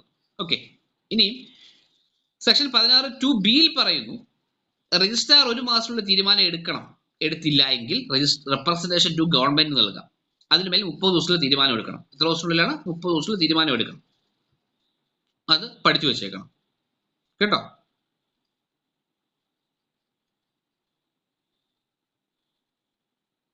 (16)(3) പറയുന്നുണ്ട് അപേക്ഷ നിരസിച്ചാൽ 15 ദിവസത്തിനുള്ളിൽ അംഗത്തെ പ്രസ്തുത വിവരം അറിയിക്കണം. മുമ്പ് നമ്മൾ പറഞ്ഞല്ലോ മെമ്പർഷിപ്പിന് വേണ്ടി അപേക്ഷ നൽകി. അപ്പൊ 16(3) പറയുന്നു സംഘം അപേക്ഷ നിരസിച്ചാൽ 15 ദിവസത്തിനുള്ളിൽ അംഗത്തെ പ്രസ്തുത വിവരം അറിയിക്കണം, കാരണസഹിതം അറിയിക്കണം. നിരസിച്ച തീയതി മുതൽ 60 ദിവസത്തിനുള്ളിൽ എന്ത് ചെയ്യണം? ഈ പറയുന്ന സെക്ഷൻ 83 എന്ന് പറഞ്ഞാൽ നിങ്ങൾക്ക് അറിയാം. സെക്ഷൻ 83 നിങ്ങൾ കേട്ടിട്ടുണ്ടോ? എന്താണ്? അപ്പീൽ ടു അതർ അതോറിറ്റി അല്ലേ? അങ്ങനെ ഒരു സെക്ഷൻ ഉണ്ട്, നമ്മൾ അതിലേക്ക് വരും. സെക്ഷൻ 83 പ്രകാരം അപ്പീൽ നൽകാം. അതിന് ടൈം ലിമിറ്റ് എവിടെയും പറയുന്നില്ല. ഈ അപ്പീലിനുള്ള ടൈം ലിമിറ്റ് എവിടെയും പറയുന്നില്ല. അത് പ്രകാരം റൂള് 124 സബ് റൂൾ 9 ഉണ്ട് മക്കളെ. റൂള് 124 സബ് റൂൾ 9 ഉണ്ട്. ആ 9 പ്രകാരം 2 മാസത്തിലുള്ള തീരുമാനം എടുക്കണം. അതാണ് അതിന്റെ ക്രൈറ്റീരിയ കേട്ടോ. അതായത് in the case of membership and expulsion, മെമ്പർഷിപ്പിന്റെയും എക്സ്പെൽഷന്റെ കേസിൽ മാത്രം ആണ് 2 മാസത്തിൽ തീരുമാനം എടുക്കേണ്ടത്. ബാക്കി എല്ലാ കാര്യത്തിന്റെയും തീരുമാനം എടുക്കേണ്ടത് സെക്ഷൻ 83 പ്രകാരം 6 മാസത്തിനുള്ളിലാണ്. 6 മാസം. അതാണ് അപ്പീൽ ടു അതർ അതോറിറ്റി എന്ന് പറയുന്ന സെക്ഷൻ ആണ്. അത് അവിടെ നമുക്ക് പഠിക്കാം. അത് നമ്മൾ ട്രിബ്യൂണൽ പഠിക്കുമ്പോൾ 81, 82, 83, 84 അങ്ങനെ പഠിക്കുന്ന കൂട്ടത്തിൽ പഠിച്ചു പോകുന്നതാണ് അപ്പീൽ ടു അതർ അതോറിറ്റി കേട്ടോ. പറഞ്ഞ കാര്യങ്ങൾ മനസ്സിലായെന്ന് പ്രതീക്ഷിക്കുന്നു. ഓക്കെ, ഈ പറഞ്ഞ കാര്യങ്ങൾ തന്നെ ഉള്ളൂ. ഇത് കുറച്ചും കൂടെ ഒന്ന് ലിബറൽ ആയിട്ട് പറഞ്ഞതേ ഉള്ളൂ. ആ 83 സബ്സെഷൻ 1 പറയുന്നുണ്ട് അപ്പീൽ ടു അതർ അതോറിറ്റിയാണ്. 83 സബ്സെഷൻ 1 എന്ന് പറഞ്ഞാൽ 1A എന്ന് വെച്ചാൽ രജിസ്ട്രാർ നിരസിച്ചാൽ, 1B എന്ന് വെച്ചാൽ അമെൻമെന്റ് നിരസിച്ചാൽ, അങ്ങനെ കുറെ കാര്യങ്ങൾ അതിനകത്ത് പറയുന്നുണ്ട്. അത് നമ്മൾ ഓരോന്നും അങ്ങനെ പഠിക്കേണ്ട കാര്യമില്ല. ഓക്കെ ആണോ? ഓക്കെ, മെമ്പർഷിപ്പ് നിരസിച്ചാൽ സെക്ഷൻ 83 1C പ്രകാരമാണ് കേട്ടോ. 1C പ്രകാരമാണ് മെമ്പർഷിപ്പ് നിരസിച്ചു കഴിഞ്ഞാൽ സെക്ഷൻ 83 1C പ്രകാരമാണെന്നുള്ള കാര്യങ്ങൾ ഓർത്തു വെക്കും. ഒന്നുമില്ല, കൃത്യമായിട്ട് മനസ്സിലാക്കി വെക്കണം. ഓക്കെ ആണോ? എന്തെങ്കിലും സംശയം ഉണ്ടോ? പിന്നെ മുമ്പ് ഞാൻ ഇതാണ് പറയാൻ വന്നതാണ്. പറഞ്ഞു വിജിന, എന്താ പറഞ്ഞു? ആരായിരുന്നു? ഒന്നെങ്കിൽ മൈക്ക് ഓപ്പൺ ചെയ്ത് പറയാം, അല്ലെങ്കിൽ മെസ്സേജ് ഇടാം. ഞാൻ ക്ലിയർ ചെയ്ത് തന്നിട്ട് അടുത്തതിലേക്ക് പോകത്തുള്ളൂ. അത്രയ്ക്ക് നിങ്ങൾ അറ്റൻഷനോട് കൂടി ക്ലാസ് ഇരിക്കണം, നിർബന്ധമാണത്. ഓക്കെ. പിന്നെ നിങ്ങളോട് ഞാൻ പറഞ്ഞു മെമ്പർഷിപ്പിന്റെ കാര്യം. മെമ്പർഷിപ്പിന്റെ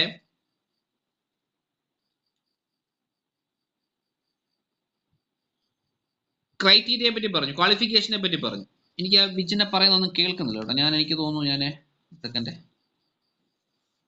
സംസാരിച്ചു, ഇതിൽ പറയുന്നുണ്ടോ?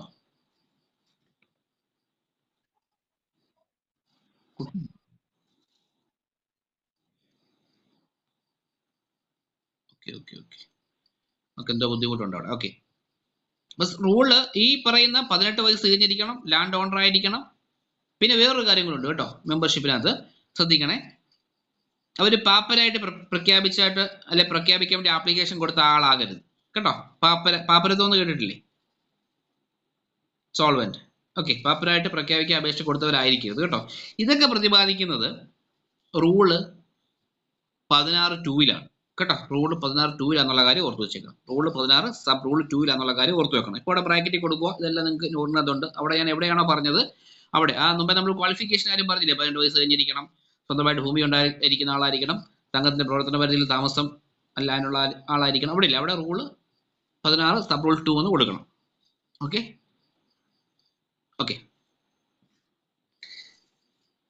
അപ്പൊ റൂള് 16 സബ് റൂൾ 2ആണത്. ഇനിയും റൂള് 16 സബ് റൂൾ 3 എന്ന് പറഞ്ഞാല് ഇവിടെ അതിന്റെ കൂടുതൽ അങ്ങ് പഠിച്ചു വെച്ചേക്കണേ. മാനേജിംഗ് കമ്മിറ്റി ഒരു അംഗത്തെ പുറത്താക്കുന്ന, എക്സ്പ്രഷനുമായി ബന്ധപ്പെട്ട് വരുന്നതാണ്, ഇവിടെ നമ്മൾ പഠിക്കും.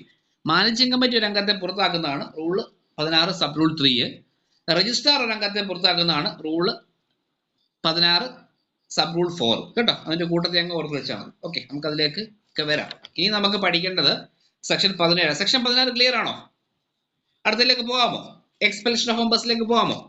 ഓക്കെ ആണോ? എക്സ്പെൽഷൻ ഓഫ് മെമ്പേഴ്സ് ഹെഡിങ് എടുക്കുക. Expulsion of members, expulsion of members. ഞാൻ വീണ്ടും പറയുന്നു, പഠിക്കുന്ന അത്രയും വൃത്തിക്ക് പഠിക്കണം. ഒരുപാട് കാര്യങ്ങൾ പഠിക്കുന്നതിലല്ല കാര്യം, പഠിക്കുന്ന കാര്യങ്ങൾ മനസ്സിലാക്കി പഠിക്കുന്നതിലാണ് കാര്യം. അതുകൊണ്ട് എന്തെങ്കിലും സംശയം ഉണ്ടോ ചോദിച്ചിട്ട് അത് മനസ്സിലാക്കിയിട്ട് അടുത്ത പാർട്ടിലേക്ക് പോകാവൂ. Okay, section 17 expulsion of members, expulsion കേട്ടോ, എക്സ്പെൽഷൻ ഓഫ് മെമ്പേഴ്സ് ഹെഡിങ് കൊടുക്കുക. ഓക്കെ, എക്സ്പെൽഷൻ റൂൾ 18 കേട്ടോ. സെക്ഷൻ 17 റൂൾ 18, സെക്ഷൻ 17 റൂൾ 18, അതാണ് എക്സ്പെൽഷൻ.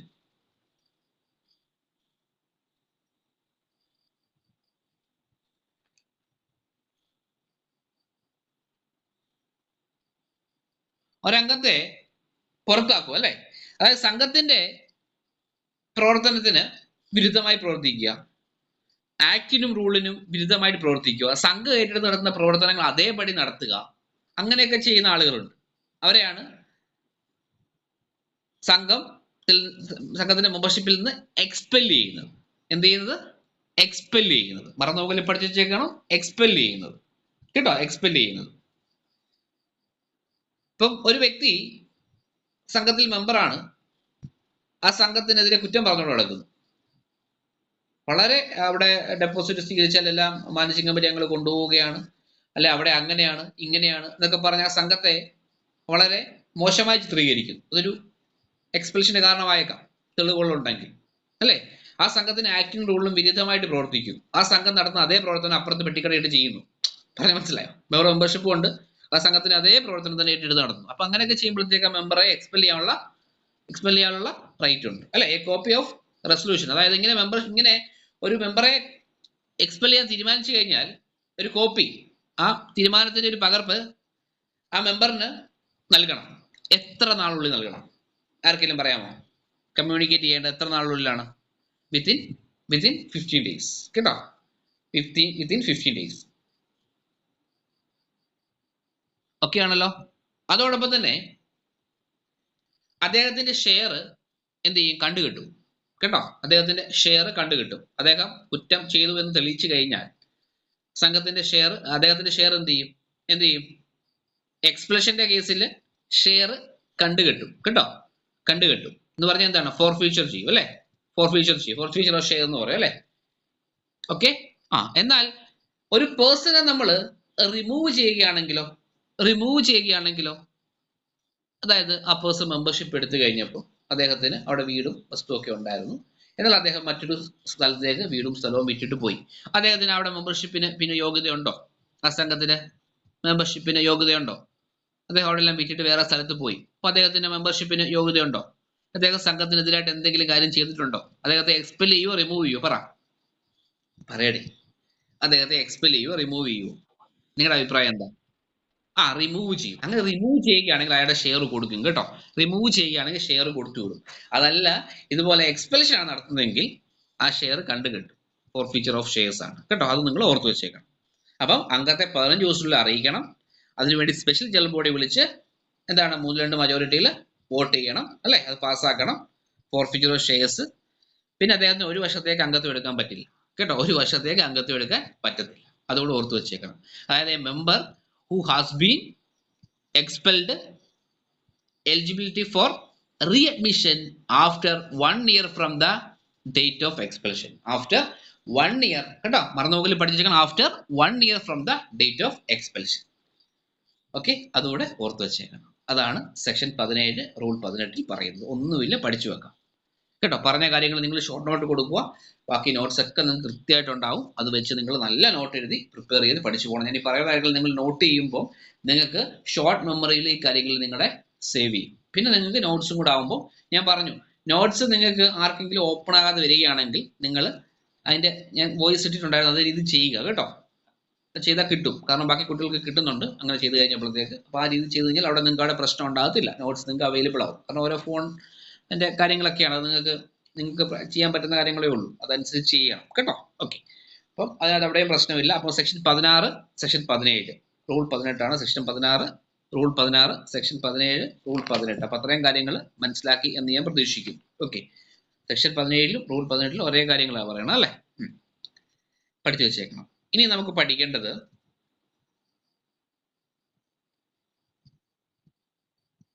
ഒരംഗത്തെ പുറത്താക്കാൻ വേണ്ടി ആപ്ലിക്കേഷൻ നൽകേണ്ടത് ആർക്കാണ്? ചോദ്യമാണ് കേട്ടോ. നൽകേണ്ടത് ആർക്കാണ്? ഇപ്പം നിങ്ങളിൽ ഇത്രയും പേരുണ്ട്, നിങ്ങൾ 25 കുറയാത്ത അംഗങ്ങളൊക്കെ ഉണ്ട്. അതിലൊരാൾ പറയുന്നു ഇയാൾ ഇന്ന പോലെ തന്നെ നമ്മൾ ചെയ്യുന്ന അതേ ബിസിനസ് ചെയ്യുന്നു, അല്ലെങ്കിൽ ഈ സംഘത്തിനെതിരെ ഇന്ന പോലെ പറഞ്ഞെടുക്കുന്നത് തെളിവുണ്ടെങ്കിൽ ആ വ്യക്തി ആർക്കാണ് പരാതി നൽകേണ്ടത്? ഈ ഒരു പേഴ്സണെതിരെ എയ്ക്കെതിരെ ആക്ഷേപം ഉണ്ടെങ്കിൽ ബി ആർക്ക് പരാതി നൽകണം? എയ്ക്കെതിരെ ബിക്ക് ആക്ഷേപമുണ്ട്. അപ്പം ബി ആർക്കാണ് അതിൽ മേൽ ആപ്ലിക്കേഷൻ നൽകേണ്ടത്? ആർക്കാണ്? ചെയർമാൻ കേട്ടോ. ചെയർമാൻ, പ്രസിഡന്റ് അല്ലെ ചെയർമാനാണ്. അത് ഏകപക്ഷീയമായ തീരുമാനം എടുക്കാൻ പറ്റത്തില്ല. അതിനാണ് നോട്ടീസ് കൊടുക്കുന്നത്. 15 days ക്ലിയർ നോട്ടീസ് കൊടുക്കുന്നു പറഞ്ഞില്ലേ? കൊടുക്കണം. എന്നിട്ട് അദ്ദേഹത്തിന്റെ എക്സ്പ്ലനേഷൻ കേൾക്കണം. അല്ലാതെ ഇന്നവരുടെ പരാതി വന്നു നിങ്ങളെ 15 ദിവസത്തിനുള്ളിൽ ഇതിന്മേൽ എക്സ്പ്ലനേഷൻ തരണമെന്ന് പറഞ്ഞാൽ കൊടുക്കുന്നത്. അദ്ദേഹത്തിന്റെ കാര്യം കേൾക്കണ്ടേ? അല്ല ചുമ്മാ പുറത്താക്കാൻ പറ്റത്തില്ല. ഓക്കെ, അതുപോലെ പുറത്താക്കി കഴിഞ്ഞാലും 15 ദിവസത്തിനുള്ളിൽ ഈ പറയുന്ന മെമ്പറെ അറിയിക്കണമെന്നും കൂടെ ഉണ്ട്. അത് ഓർത്ത് വെച്ചേക്കണം. ഒന്നുമില്ല. ഇനി സെക്ഷൻ 18 നോട്ട് ചെയ്യണം. സെക്ഷൻ 18 17 വരെ ഓക്കെ ആണോ? ആർക്കെങ്കിലും സംശയം ഉണ്ടോ ചോദിച്ചിട്ട് ക്ലിയർ ചെയ്തിട്ട് പോവാം മുന്നോട്ട്. ഒരു ധൃതിയും നമുക്കില്ല. Section 18 nominal or associate member. Nominal or associate member. Nominal or associate member. Nominal or associate member. Nominal or associate member. ഇതെല്ലാം നമ്മൾ ക്ലിയർ ചെയ്തിട്ട് വേണം. മെന്റൽ എബിലിറ്റി കിടക്കണു, GK കിടക്കണു. അപ്പോൾ അതിലേക്കൊക്കെ പോകണം. നമ്മൾ ഒന്ന് അടുപ്പിച്ചിട്ട് ബാക്കി അതിലേക്കൊക്കെ പോകണം. അതുകൊണ്ടാണ് പറയുന്നത്. അപ്പോൾ നിങ്ങൾ എന്തെങ്കിലും സംശയം ഉണ്ടെങ്കിൽ ഇവിടെ ക്ലിയർ ചെയ്തിട്ട് പോവും കേട്ടോ.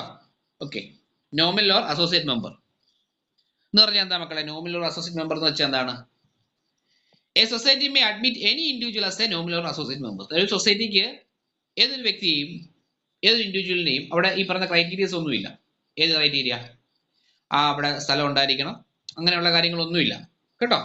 ഇപ്പം മുമ്പേ ഞാൻ പറഞ്ഞ ഒരു വ്യക്തി ഇവിടെ സ്ഥലം ഉണ്ടായിരുന്നു വേറെ കൊടുത്ത് പോയി, അല്ലെ നോമിനൽ മെമ്പറായിട്ട് വേണമെങ്കിൽ കീപ്പ് ചെയ്യാം, അല്ലെ അസോസിയേറ്റ് മെമ്പറായിട്ട് കീപ്പ് ചെയ്യാം. വോട്ടിംഗ് റൈറ്റ് ഒന്നും ഉണ്ടാകത്തില്ല അല്ലേ? അപ്പം ഇത് പറഞ്ഞാൽ നമ്മൾ മുമ്പേ പറഞ്ഞു, A hospital society may admit any member other society as A nominal or associate member. അതായത് ഒരു ഹോസ്പിറ്റൽ സൊസൈറ്റിക്ക് ഏതൊരു സൊസൈറ്റിയെ എന്തായിട്ട് അഡ്മിറ്റ് ചെയ്യാം? നോമിനൽ മെമ്പറായിട്ട് എന്ത് ചെയ്യാം? അഡ്മിറ്റ് ചെയ്യാം. അപ്പം ശ്രദ്ധിക്കേണ്ട കാര്യം ഇതാണ്, a nominal or associate member shall not will entitle. അതായത് അവർക്ക് ഈ പറയുന്ന വോട്ടിംഗ് റൈറ്റ് ഉണ്ടാകത്തില്ല. ശ്രദ്ധിക്കണേ, അവർക്ക് എന്തൊക്കെ റൈറ്റ് ഇല്ല, അതായത് എ ക്ലാസ് മെമ്പറിന് ഉള്ള എന്തൊക്കെ റൈറ്റ്സ് ഇല്ല എന്നുള്ള കാര്യം പഠിക്കണം. എന്തൊക്കെയാണ്? ഹാവ് നോട്ട്, എന്താണ്, വോട്ടിംഗ് റൈറ്റ് ഉണ്ടാകത്തില്ല അല്ലേ? ഓക്കെ, വോട്ടിംഗ് റൈറ്റ് ഉണ്ടാകത്തില്ല. പിന്നെന്താണ്?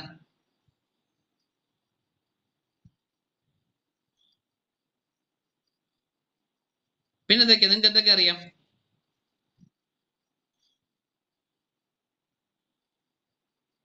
ഇലക്ഷന്റെ ഭാഗമാകാൻ പറ്റുമോ? ഇല്ല, പറ്റത്തില്ലല്ലോ. ഇല്ല. പക്ഷെ അവർക്ക് അവിടെ സ്വർണം പണയം വെക്കാം അല്ലേ? സ്വർണം പണയം വെക്കാം, അങ്ങനെയുള്ള കാര്യങ്ങളൊക്കെ ചെയ്യാം. അത് ഓർത്ത് വെച്ചേക്കണം കേട്ടോ, അത് ഓർത്ത് വെച്ചേക്കണം. അവർക്ക് വോട്ടിംഗ് റൈറ്റ് ഇല്ല, അവര് എ ക്ലാസ് മെമ്പർ അല്ല. അപ്പൊ അത് ഓർത്ത്, ഈ പറയുന്ന കാര്യങ്ങൾക്ക് എന്തെങ്കിലും സംശയം ഉണ്ട് ചോദിച്ച് ക്ലിയർ ചെയ്തിട്ട് പോകും. എന്നാൽ ഹോസ്പിറ്റൽ സൊസൈറ്റിയുടെ കാര്യത്തിൽ എന്താ, നോമിനൽ മെമ്പർ ആയിട്ട് ഏത് സംഘത്തെയും അഡ്മിറ്റ് ചെയ്യാം. അതായത് ഒന്നുമില്ല, പഠിക്കേണ്ട എത്രയേ ഉള്ളൂ, ഒരു കോപ്പറേറ്റീവ് സൊസൈറ്റിയുടെ ബൈലോയിൽ നോമിനൽ ഓർ അസോസിയേറ്റ് മെമ്പേഴ്സിന് എന്തൊക്കെ റൈറ്റുകൾ പറഞ്ഞോ, ഓരോ സൊസൈറ്റിക്ക് ഓരോന്നായിരിക്കും, എന്തൊക്കെ റൈറ്റുകൾ പറഞ്ഞിട്ടുണ്ടോ അത് മാത്രമേ നോമിനൽ ഓർ അസോസിയേറ്റ് മെമ്പേഴ്സിന് ഉണ്ടാവും. അതാണ് ശരിയായിട്ടുള്ള ആൻസർ. ഒരു കോപ്പറേറ്റീവ് സൊസൈറ്റിയിലെ ബൈലോയിൽ ആ സൊസൈറ്റിയിലെ നോമിനൽ ഓർ അസോസിയേറ്റ് മെമ്പേഴ്സിന് എന്തൊക്കെ റൈറ്റുകൾ പറയുന്നുണ്ടോ അതായിരിക്കും അവരുടെ റൈറ്റ്സ്. അത് ഓരോ സംഘത്തിനും ഡിഫറെന്റ് ആയിരിക്കും. ഇതാണ് അതിനകത്തെ ഏറ്റവും പോയിന്റ് ഔട്ട് ചെയ്ത് പഠിക്കേണ്ട കാര്യം. അതായത് a nominal or associate member shall have the right and privilege of a member subject to specified in the bylaw of the society. Specified in the bylaw of society. ഇത്രയും കാര്യങ്ങളാണ് അവിടെ മനസ്സിലാക്കി പഠിക്കേണ്ടത്. Okay, എന്തെങ്കിലും സംശയം ഉണ്ടോ? എന്തെങ്കിലും സംശയം എവിടെങ്കിലും പറഞ്ഞതിനകത്ത് ക്ലിയർ ആണോ? ഓക്കെ ആണോ? ശരി.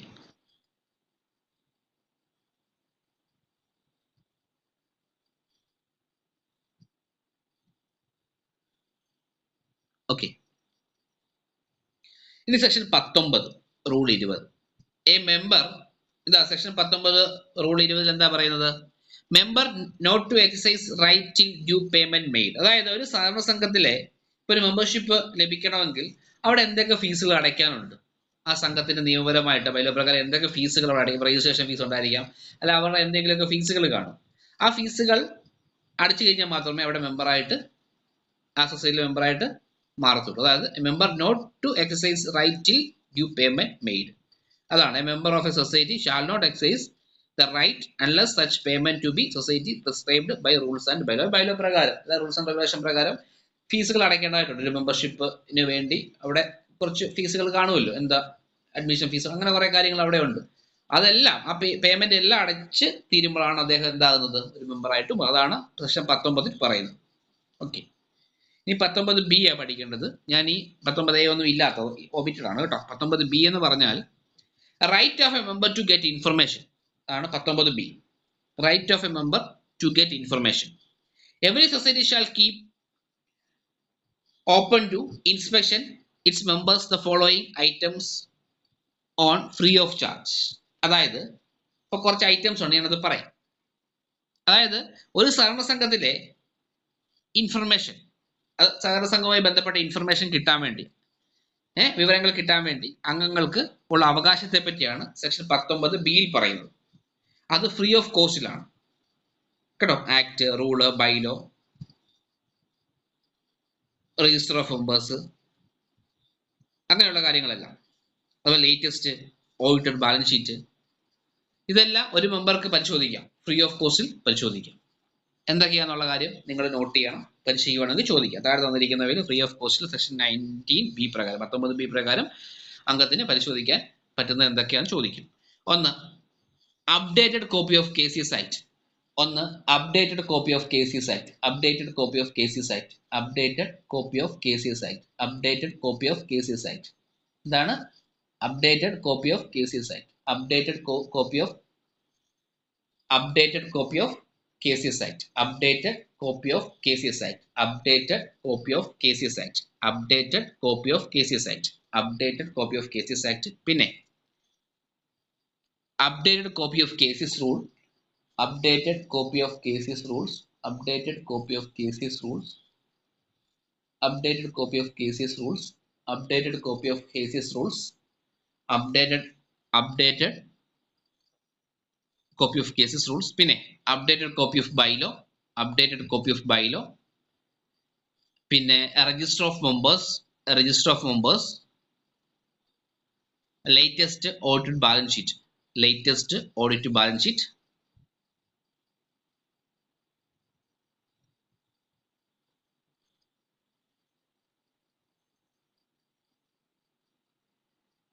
പിന്നെ account of the society with he retain, അദ്ദേഹം ഒരു വ്യക്തിക്ക് അദ്ദേഹം മെയിൻറ്റെയിൻ ചെയ്യുന്ന അക്കൗണ്ട് ഇൻഫർമേഷൻ കേട്ടോ. Account of the society with he retain, ആ സംഘത്തിൽ ആ വ്യക്തിക്കുള്ള, മറ്റുള്ള വ്യക്തികളുടെ അക്കൗണ്ട് ഡീറ്റെയിൽസ് പറ്റത്തില്ല, ആ വ്യക്തിക്ക് ഉള്ള അക്കൗണ്ടിന്റെ ഡീറ്റെയിൽസ്. ഇത്രയും കാര്യങ്ങളാണ് എന്താണ് ഒരു സാധാരണ സംഘത്തിലെ അംഗത്തിന് ഫ്രീ ഓഫ് കോസ്റ്റിൽ സംഘത്തിൽ നിന്ന് ലഭിക്കുന്ന ഇൻഫർമേഷൻസ് അല്ലേ, വിവരങ്ങൾ. Copy of the KCS act, എന്ത് copy? Updated copy of the അല്ലേ, updated copy of the KCS act, updated copy of the KCS rule, updated copy of bylaw, registered members, register of members, latest audit balance sheet, accounts of society with he retained. ഇത്രയും കാര്യങ്ങൾ അതുമായി ബന്ധപ്പെട്ട് പഠിച്ചു വെക്കണം. Okay, ഓക്കെയാണോ ഇത്രയും പറഞ്ഞ കാര്യങ്ങൾ? എന്തെങ്കിലും സംശയം ഉണ്ടോ? സെക്ഷൻ 20 പോവാമോ?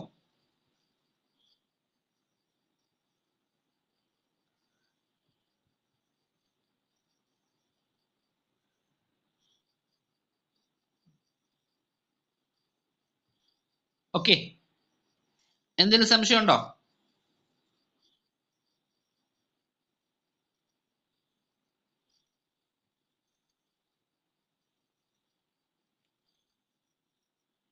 ഓക്കെ, അടുത്തതാണ് section 20, vote of members. Vote of members, vote of members അല്ലെങ്കിൽ 1 man 1 vote പ്രിൻസിപ്പിൾ ഇല്ലേ മക്ലഗാന്റെ. Section 20 rule 19, section 20 rule 19, section 20 rule 19 ആണ് ഈ പറഞ്ഞ വോട്ട് ഓഫ് മെമ്പേഴ്സ്. ഒരു കോപ്പറേറ്റീവ് സൊസൈറ്റി, ഒരു സാധാരണ സംഘത്തിലെ മെമ്പേഴ്സ് 2 തരം മെമ്പേഴ്സ് ഉണ്ട്. ആർക്കെങ്കിലും പറയാമോ 2 തരം മെമ്പേഴ്സ് ആരൊക്കെയാന്ന് പറയാമോ? വിളിച്ച് പറയടേ, തെറ്റോ ശരിയോ എന്തോ ആയിക്കോട്ടെ, നിങ്ങൾ വിളിച്ച് പറയാം. 2 തരം മെമ്പേഴ്സ് ഉണ്ട് കോപ്പറേറ്റീവ് സൊസൈറ്റിയിൽ. ആരൊക്കെയാണ് 2 തരം? ഒന്ന് എ ക്ലാസ് മെമ്പേഴ്സ് അല്ലെ ബി ക്ലാസ് മെമ്പേഴ്സ് അല്ലെ സി ക്ലാസ്, അങ്ങനെ പോകാം അല്ലെ. അപ്പൊ ആക്ച്വൽ മെമ്പേഴ്സ് എന്ന് നമ്മൾ പറയും, നോമിനൽ മെമ്പേഴ്സ് എന്ന് പറയും. ആക്ച്വൽ മെമ്പേഴ്സ് കൊണ്ട് എല്ലാ അവകാശമുള്ളതാണ് ആക്ച്വൽ മെമ്പേഴ്സ്. നോമിനൽ മെമ്പേഴ്സ് എന്ന് പറയുമ്പോഴത്തേക്ക് ബൈലോ പ്രകാരമുള്ള എന്താണ്, സൊസൈറ്റിയിൽ ബൈലോ പ്രകാരമുള്ള പ്രിവിലേജും അല്ലെ, റൈറ്റും പ്രിവിലേജും മാത്രമേ ഉള്ളൂ അല്ലെ, അവകാശങ്ങളൊക്കെ ഉള്ള ആളുകളാണ് നോമിനൽ മെമ്പേഴ്സ്. അപ്പം മെമ്പേഴ്സ് ആക്ച്വൽ മെമ്പേഴ്സും ഉണ്ട്, നോമിനൽ മെമ്പേഴ്സും ഉണ്ട്. എന്നാൽ ഒരു കമ്മിറ്റിയിലോ എത്ര തരത്തിലുള്ള മെമ്പേഴ്സ് ഉണ്ട്? പറയടാ, എത്ര തരത്തിലുള്ള മെമ്പേഴ്സ് ഉണ്ട്? ഒന്ന് പറഞ്ഞ് ശ്രമിച്ചേടാ മക്കളെ. ഇലക്റ്റഡ് മെമ്പേഴ്സ് ഉണ്ട് അല്ലെ, ശരിയല്ലേ? ആണോ? ഇലക്റ്റഡ് മെമ്പേഴ്സ് ഉണ്ട്. പിന്നെ എക്സ് ഒഫീഷ്യോ മെമ്പേഴ്സ് ഇല്ലേ? എക്സ് ഒഫീഷ്യോ നമ്മൾ ഓരോന്ന് പഠിക്കുമ്പോൾ നമ്മൾ എക്സ് ഒഫീഷ്യോ എന്നൊക്കെ പറയത്തില്ലേ? ഇന്നലെ നമ്മൾ പഠിച്ചപ്പോഴും ഓരോന്ന് പറഞ്ഞില്ലേ? അതുപോലെ ഗവൺമെന്റ് നോമിനീസ് ഇല്ലേടാ? ഗവൺമെന്റ് നോമിനീസ് ഇല്ലേ? ഗവൺമെന്റ് നോമിനീസ് ഉണ്ട് അല്ലെ, ഗവൺമെന്റ് നോമിനീസ് ഉണ്ട്. അപ്പം ഒരു കോപ്പറേറ്റീവ് സൊസൈറ്റിയിലെ മെമ്പേഴ്സ് എന്ന് പറയുമ്പോഴത്തേക്ക് ആക്ച്വൽ മെമ്പേഴ്സും നോമിനൽ മെമ്പേഴ്സും ഉള്ളത്. എന്നാൽ ഒരു കമ്മിറ്റിയിലെ ഇലക്റ്റഡ് മെമ്പേഴ്സ് ഉണ്ട്, എക്സ് ഒഫീഷ്യോ മെമ്പേഴ്സ് ഉണ്ട്, ഗവൺമെന്റ് നോമിനീസ് ഉണ്ട് അല്ലെ, ഗവൺമെന്റ് നോമിനീസ് ഉണ്ട് അല്ലെ. അപ്പൊ അത് അങ്ങനെ മനസ്സിലാക്കണം. അപ്പം പ്രൈമറി എന്ന് പറയുമ്പോൾ നമുക്കറിയാം ഇലക്റ്റഡ് മെമ്പേഴ്സ് ഒള്ളിയാണ് പ്രൈമറി. ഒരു അല്ലെ ഒരു സംഘത്തിലെ ഇലക്ട് ചെയ്തപ്പെട്ട, അതാണല്ലോ മാനേജിംഗ് കമ്മിറ്റി എന്ന് പറയുന്നത്. അവർ പ്രൈമറി ആണ്, അവരല്ലേ പ്രൈമറി അവിടുത്തെ. അവർ ഇലക്റ്റഡ് മെമ്പേഴ്സാണ്, തിരഞ്ഞെടുക്കപ്പെട്ടവരാണ് അല്ലെ. അപ്പൊ നിങ്ങൾ ഒരു കാര്യം ഞാൻ മനസ്സിലാക്കാൻ വേണ്ടി പറയുകയാണ്, ശ്രദ്ധിക്കണം. ഒരു ഇലക്ടഡ് മെമ്പറിനെ അല്ലെങ്കിൽ എക്സ് ഒഫീഷ്യോ, ഗവൺമെന്റ് നോമിനി, ഇവയൊക്കെ തീരുമാനിക്കുമ്പോൾ അവിടെ എല്ലാവർക്കും വോട്ടവകാശമുണ്ട് അല്ലേ, എല്ലാവർക്കും വോട്ടവകാശമുണ്ട്. എന്നാൽ ആ എലക്ഷൻ ഓഫ് ദ പ്രസിഡന്റിന്റെയോ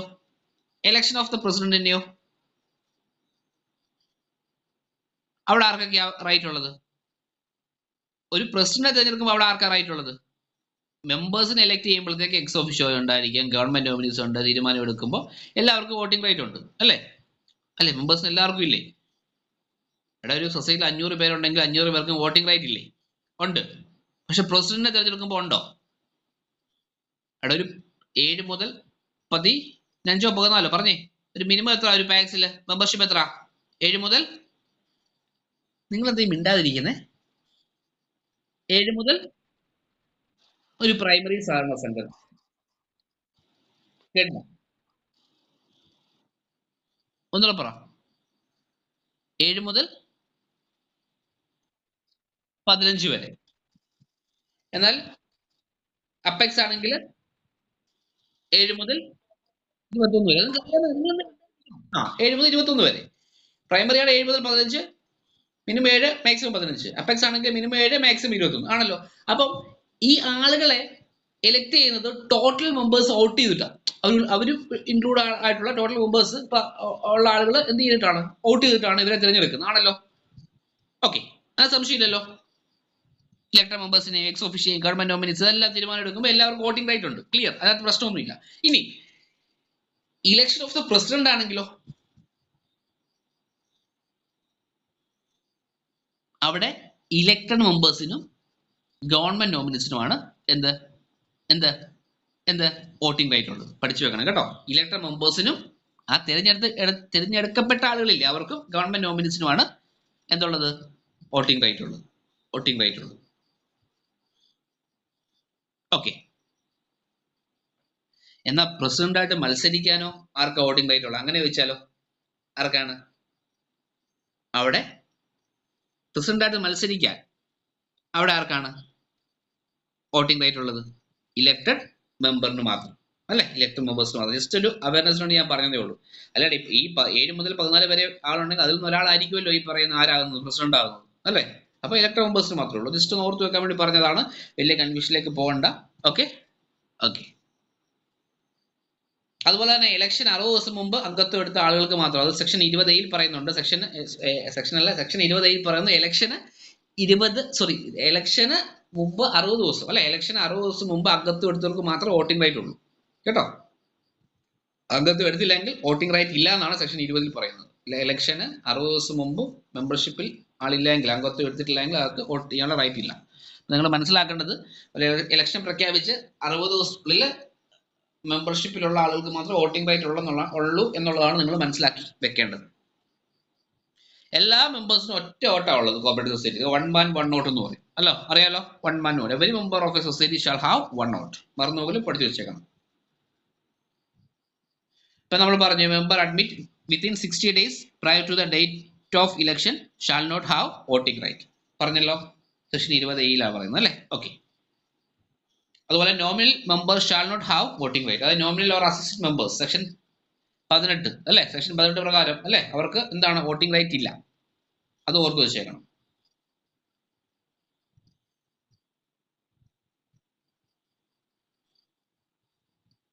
ഓക്കെ, ഓർത്ത് വെച്ചേക്കണം പറയുന്ന കാര്യങ്ങൾ.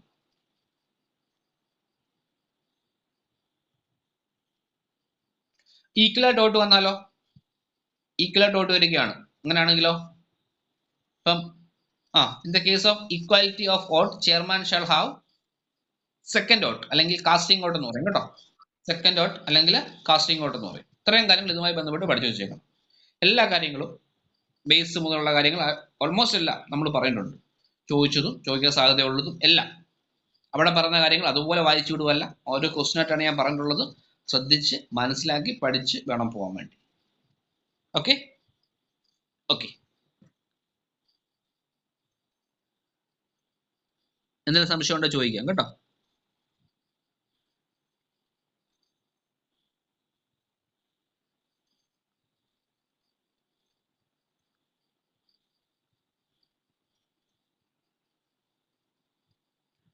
അതുപോലെ പുതിയൊരു അമെൻമെന്റ് ഇവിടെ വന്നിട്ടുണ്ട്. സെക്ഷൻ 19 സബ്സെക്ഷൻ 2 നോട്ട് ചെയ്യണേ. പുതിയൊരു അമെൻമെന്റ് വന്നതാണ്. സെക്ഷൻ 19 സെക്ഷൻ 19 അതിനിടയ്ക്ക് പറയാൻ വിട്ടുപോയതാണ് കേട്ടോ. നമ്മൾ 20 പറഞ്ഞല്ലോ. 19 അതൊരു അമെൻമെന്റ് ഉണ്ട്. അത് നിങ്ങൾ ഓർത്ത് വെക്കണേ. അംഗത്വത്തിലുള്ള ഫീസിന്റെ കാര്യം നമ്മൾ പറഞ്ഞില്ല മക്കളെ, അവിടെ നിങ്ങൾ നോട്ട് ചെയ്യണേ. ഒന്നുമില്ല. സെക്ഷൻ 19 സബ്സെക്ഷൻ 2 എന്ന് പറഞ്ഞാൽ ഒരു സഹകരണ സംഘത്തിന്റെ ജനറൽ ബോഡി അവരുടെ ഷെയർ വാല്യൂ കൂട്ടുകയാണെങ്കിൽ, ഇപ്പം നേരത്തെ ഒരു ഷെയർ എന്ന് പറയുമ്പോൾ ഷെയറിന് 10 രൂപയായിരുന്നു. വർഷങ്ങളായിട്ട് ഈ 10 കിടക്കുവാണ്. അപ്പൊ അവരുടെ ജനറൽ ബോഡി കൂടിയപ്പോൾ അവർ ഷെയർ വാല്യൂ കൂട്ടാനുള്ള തീരുമാനം എടുത്തു. അവരെ ഷെയർ വാല്യൂ 10 എന്നുള്ളത് 20 ആക്കിയെന്ന് വിചാരിക്കും അല്ലേ. അങ്ങനെ നിങ്ങൾ കരുതുക. അപ്പൊ നിലവിൽ ഷെയർ എടുത്തിട്ടുള്ള അംഗങ്ങൾ അധികം വരുന്ന 10 രൂപ കൂടെ അടയ്ക്കണമല്ലോ, അടയ്ക്കണ്ടേ? അധികം വരുന്ന ഷെയർ വാല്യൂ കൂടി നൽകിയാൽ ആ വർഷത്തിന് ശേഷവും മെമ്പറായിട്ട് തുടരും, എല്ലാ റൈറ്റും ഉണ്ടാവും. അപ്പം ചുരുക്കം പറഞ്ഞാൽ ഷെയർ വാല്യൂ എത്ര കൂട്ടിയോ അത് നിലവിലുള്ള അംഗങ്ങൾ പുതുക്കണം കേട്ടോ. നിലവിലുള്ള അംഗങ്ങൾ ആ ഷെയർ വാല്യൂ പുതുക്കണം. ക്ലിയർ? എന്തെങ്കിലും സംശയം ഉണ്ടോ? ആ സംഘം തുടങ്ങിയപ്പോൾ 10 രൂപയായിരുന്നു ഷെയർ. ആ ജനറൽ ബോഡി കൂട്ടി വർഷങ്ങളായിട്ട് അങ്ങനെ കിടക്കുവാണ്. ജനറൽ ബോഡി കൂട്ടിയപ്പോൾ എല്ലാവർക്കും 10 രൂപ ഷെയർ, ചിലപ്പോൾ 20 എടുത്തിട്ടുണ്ടായിരിക്കും. അപ്പോൾ 2 ഷെയർ, 3 ഷെയർ, 4 ഷെയർ. അപ്പം ഈ പറയുന്ന അപ്പോൾ അവരുടെ മിനിമം 1 ഷെയർ എന്ന് പറയുന്നത് 20ലേക്ക് കൺവേർട്ട് ചെയ്യും. അപ്പോൾ ബാക്കി എത്രയാണ് അവർക്ക് അടയ്ക്കാനുള്ളത് അവരത് അടച്ച് അവർ മെമ്പർഷിപ്പിലേക്ക് വരണമെന്നാണ്. അങ്ങനെ ഉണ്ടെങ്കിൽ അവർക്ക് എല്ലാ റൈറ്റും ഉണ്ടായിരിക്കും എന്നാണ് പറയുന്നത്. അതാണ് സെക്ഷൻ 19 സബ് സെക്ഷൻ 2 പറയുന്നത്. അതൊന്ന് നോട്ട് ചെയ്ത് വെച്ചേക്കണം കേട്ടോ. പുതുതായിട്ട് ഇൻക്ലൂഡ് ചെയ്തതാണേ, ഓർത്ത് വെച്ചേക്കണം.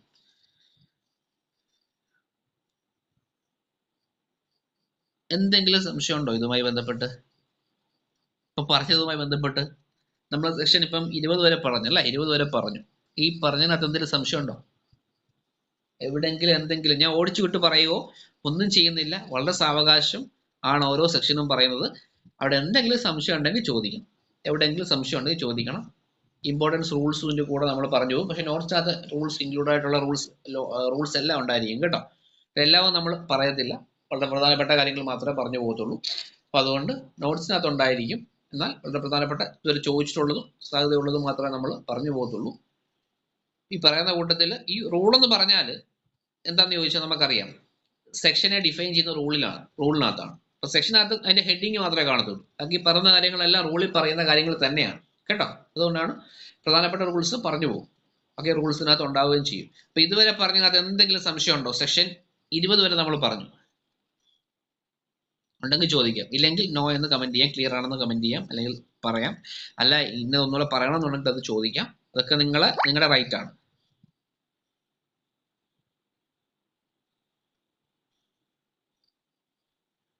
ഈ സെക്ഷൻ 21 ഹെഡിങ് കൊടുക്കുക. സെക്ഷൻ 21 എന്താ സെക്ഷൻ 21 പറഞ്ഞാൽ എന്താ മക്കളെ? സെക്ഷൻ 21 എന്താ?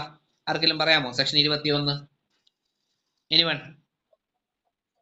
ഇങ്ങനെ പറയണം, നിങ്ങൾ ആൻസേഴ്സ് പറയണം. മാനർ ഓഫ് എക്സസൈസ് ഓട്ട് അല്ലെ? മാനർ ഓഫ് എക്സസൈസിങ് ഓട്ട് എന്ന് വെച്ചാൽ എന്താണ്? Every member of a society shall exercise his vote in person അല്ലെ? വേറൊരു വ്യക്തിയെ കൊണ്ട് വോട്ട് ചെയ്യാൻ പറ്റത്തില്ല, അവരവൻ പോയി വേണം വോട്ട് ചെയ്യാൻ വേണ്ടി. Vote in person. There is no proxy vote allowed. അവിടെ പ്രോക്സി വോട്ട് അലൗഡ് അല്ല എന്നാണ് സെക്ഷൻ 21 പറയുന്നത്. മാനർ ഓഫ് എക്സസൈസിങ് വോട്ട്, എങ്ങനെ വോട്ട് ചെയ്യണം എന്നുള്ളത് ഇൻ പേഴ്സൺ ആണ്. പഠിച്ചു വെച്ചേക്കണം കേട്ടോ. ഇവിടെ പ്രോക്സി വോട്ട് അലൗഡ് അല്ല എന്നുള്ള കാര്യം ഓർത്ത് വെച്ചേക്കണം. അപ്പോൾ a society, corporation or board or any other body of a person is a member of another society may appoint one of the member to vote to behalf of society or board. അതായത് ഇത് പറഞ്ഞ ഒന്നുമില്ല, മനസ്സിലാക്കാനുള്ള കാര്യമേ ഉള്ളൂ. അതായത് ഇപ്പം ഒരു കോപ്പറേറ്റീവ് സൊസൈറ്റിയിൽ അംഗത്വം എടുക്കാൻ പറ്റുന്നത് മെമ്പേഴ്സിന് മാത്രമല്ല എന്നൊക്കെ നമ്മൾ ആദ്യം തന്നെ പറഞ്ഞു അല്ലേ, പഠിച്ചില്ലേ? അപ്പൊ അവിടെ ഏതെങ്കിലും ഒരു ബോർഡ് അല്ലെ കോർപ്പറേഷൻ ഒക്കെ ആണ് മെമ്പർഷിപ്പിൽ ഉള്ളതെങ്കിൽ ആ കോർപ്പറേഷന്റെ മാനേജിംഗ് കമ്മിറ്റി ഉണ്ടായിരിക്കുമല്ലോ, അല്ലെ മറ്റൊരു സൊസൈറ്റിയുടെ മാനേജിംഗ് കമ്മിറ്റി ഉണ്ടായിരിക്കുമല്ലോ. അവരൊരു പേഴ്സണെ ആ സൊസൈറ്റിക്ക് വേണ്ടി വോട്ട് ചെയ്യാൻ വേണ്ടി ചൂസ് ചെയ്യും. അതിന്റെ കമ്മിറ്റി റെസൊല്യൂഷൻ ഈ കമ്മിറ്റിക്ക് കൊടുത്ത് അങ്ങനെ ഒരു വ്യക്തിക്ക് സൊസൈറ്റിയുടെ ഒരു സ്ഥാപനത്തിന്റെ പേരിൽ, ഒരു മറ്റൊരു സൊസൈറ്റിയാണ് മറ്റൊരു സൊസൈറ്റിന്റെ പേരിൽ, അല്ലെങ്കിൽ ബോർഡിന്റെ പേരിൽ, അല്ലെങ്കിൽ എന്താണ് മറ്റൊരു ഇൻസ്റ്റിറ്റ്യൂഷന്റെ പേരിൽ വോട്ട് ചെയ്യാനുള്ള റൈറ്റ് ഉണ്ടെന്നാണ് പറയുന്നത് കേട്ടോ. അത് ഓർത്ത് വെച്ചേക്കണം. ഒരു ഡെലിഗേറ്റിനെ അവരെന്ത് ചെയ്യും? ആ കമ്മിറ്റി റെസൊല്യൂഷൻ പാസ്സാക്കി എന്ത് ചെയ്യും? ഈ സംഘത്തിന് വേണ്ടി ഇന്ന വ്യക്തിയെ ഇന്ന തീയതി നടക്കുന്ന ഇലക്ഷനെ വോട്ട് ചെയ്യാൻ, ഈ സംഘത്തെ റെപ്രസെന്റ് ചെയ്ത് വോട്ട് ചെയ്യാൻ വേണ്ടി തീരുമാനം എടുത്തിരിക്കുന്ന റെസൊല്യൂഷൻ ഈ ഒരു കമ്മിറ്റിക്ക് കൊടുക്കും. അപ്പൊ ആ പേഴ്സൺ ആ സംഘത്തിന് വേണ്ടി, ആ സൊസൈറ്റിക്ക് വേണ്ടി, അല്ലെങ്കിൽ ഒരു ബോർഡ് അല്ലെങ്കിൽ പഞ്ചായത്ത് എന്തോ ആയിക്കോട്ടെ, ആരാണ് മെമ്പർഷിപ്പ് ഉള്ള അവർക്ക് വേണ്ടി വോട്ട് ചെയ്യാനുള്ള റൈറ്റ് ഉണ്ട്. ക്ലിയർ ആണോ? ഓക്കെ ആണോ?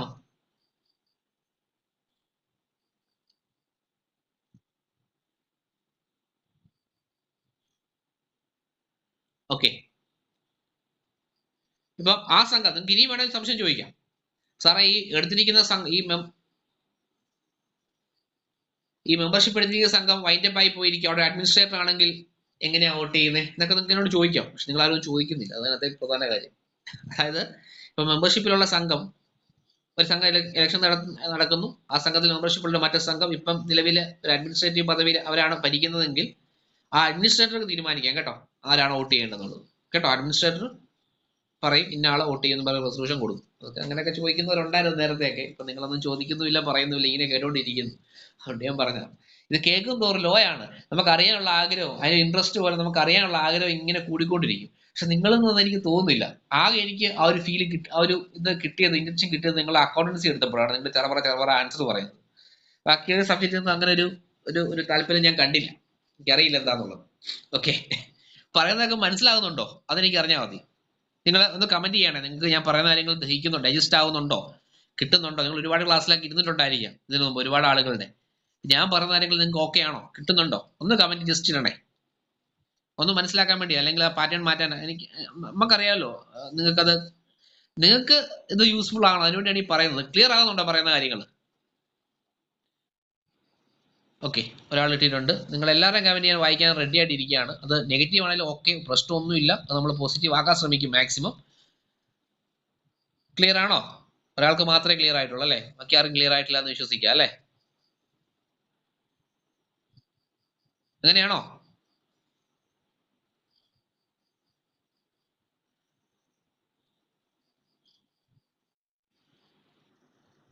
Okay Parvati, okay.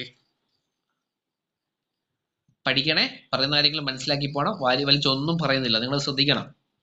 ഓക്കെ, ഇപ്പൊ സെക്ഷൻ 21 കഴിഞ്ഞു. ഇനി 22ലേക്ക് പോവുകയാണ്. എന്താണ് 22? റെസ്ട്രിക്ഷൻ ഓൺ ഹോൾഡിംഗ് ഷെയർസ് അല്ലെ? റെസ്ട്രിക്ഷൻ ഓൺ ഹോൾഡിംഗ് ഷെയർസ്, അതാണ് സെക്ഷൻ 22. റെസ്ട്രിക്ഷൻ അല്ലെ? റെസ്ട്രിക്ഷൻ ഓൺ ഹോൾഡിംഗ് ഷെയർസ് ആണ് ഈ പറയുന്ന എന്താ സെക്ഷൻ 22 അല്ലെ? അതായത് ഷെയർ ലോൺ ലിങ്കിങ് 1:150 ആണ് കേട്ടോ. അതായത് ഷെയറിന്റെ അടിസ്ഥാനത്തിൽ ലോൺ നൽകുന്നത് ഒരു ഷെയർ ഇപ്പം 1:150. നിങ്ങൾ നോട്ട് ചെയ്യണേ. ഷെയറിന്റെ അടിസ്ഥാനത്തിൽ ഷെയർ ലിങ്കിങ് ഉണ്ട്.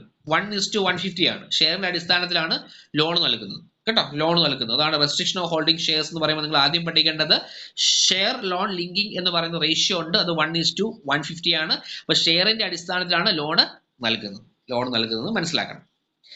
പെയ്ഡ് അപ്പ് ക്യാപിറ്റലിന്റെ 20% കൂടുതൽ ലോൺ കൊടുക്കാൻ പാടില്ല. പെയ്ഡ് അപ്പ് ഷെയർ ക്യാപിറ്റലിന്റെ 20% കൂടുതൽ ലോൺ കൊടുക്കാൻ പാടില്ല. അതായത് പഠിക്കുമ്പോൾ നിങ്ങൾ ഇങ്ങനെയാണ് പഠിച്ചിട്ടുള്ളത് എനിക്കറിയാം. 1/5 ഷെയർ ഓഫ് ദി സൊസൈറ്റി അല്ലെ? 1/5 of the total paid up share capital. ഒരു ലോൺ കൊടുക്കുന്നത് എങ്ങനെയാ മക്കളെ? 1/5 of the total paid up share capital അല്ലെ? പെയ്ഡ് അപ്പ് ഷെയർ ക്യാപിറ്റലിന്റെ 5:1 ലോൺ നൽകേണ്ടത്. അതായത് പെയ്ഡ് അപ്പ് ക്യാപിറ്റലിന്റെ 5:1 പറയുമ്പോൾ എത്രയാണ്? 20% അല്ലെ? 20, 40, 60, 80, 100 അല്ലെ? വിരൽ എണ്ണി നോക്കി. 20, 40, 60, 80, 100. അപ്പൊ 5 ആയല്ലോ അല്ലെ? അപ്പൊ 5:1. അപ്പൊ പെയ്ഡ് അപ്പ് ഷെയർ ക്യാപിറ്റൽ 5:1 കൂടുതൽ ലോൺ കൊടുക്കാൻ പാടില്ല. ഓക്കെ, ഇനി അർബൻ കോപ്പറേറ്റീവ്, ഇതൊരു അമെന്റ്മെന്റ് ആണ് കേട്ടോ. അമെന്റ്മെന്റ് ആണ് പറയുന്നത്. അർബൻ കോപ്പറേറ്റീവ് ബാങ്ക് ഒരു ഇൻഡിവിജ്വൽ മെമ്പറിന് കൈവശം വെക്കാവുന്ന മാക്സിമം ഷെയർ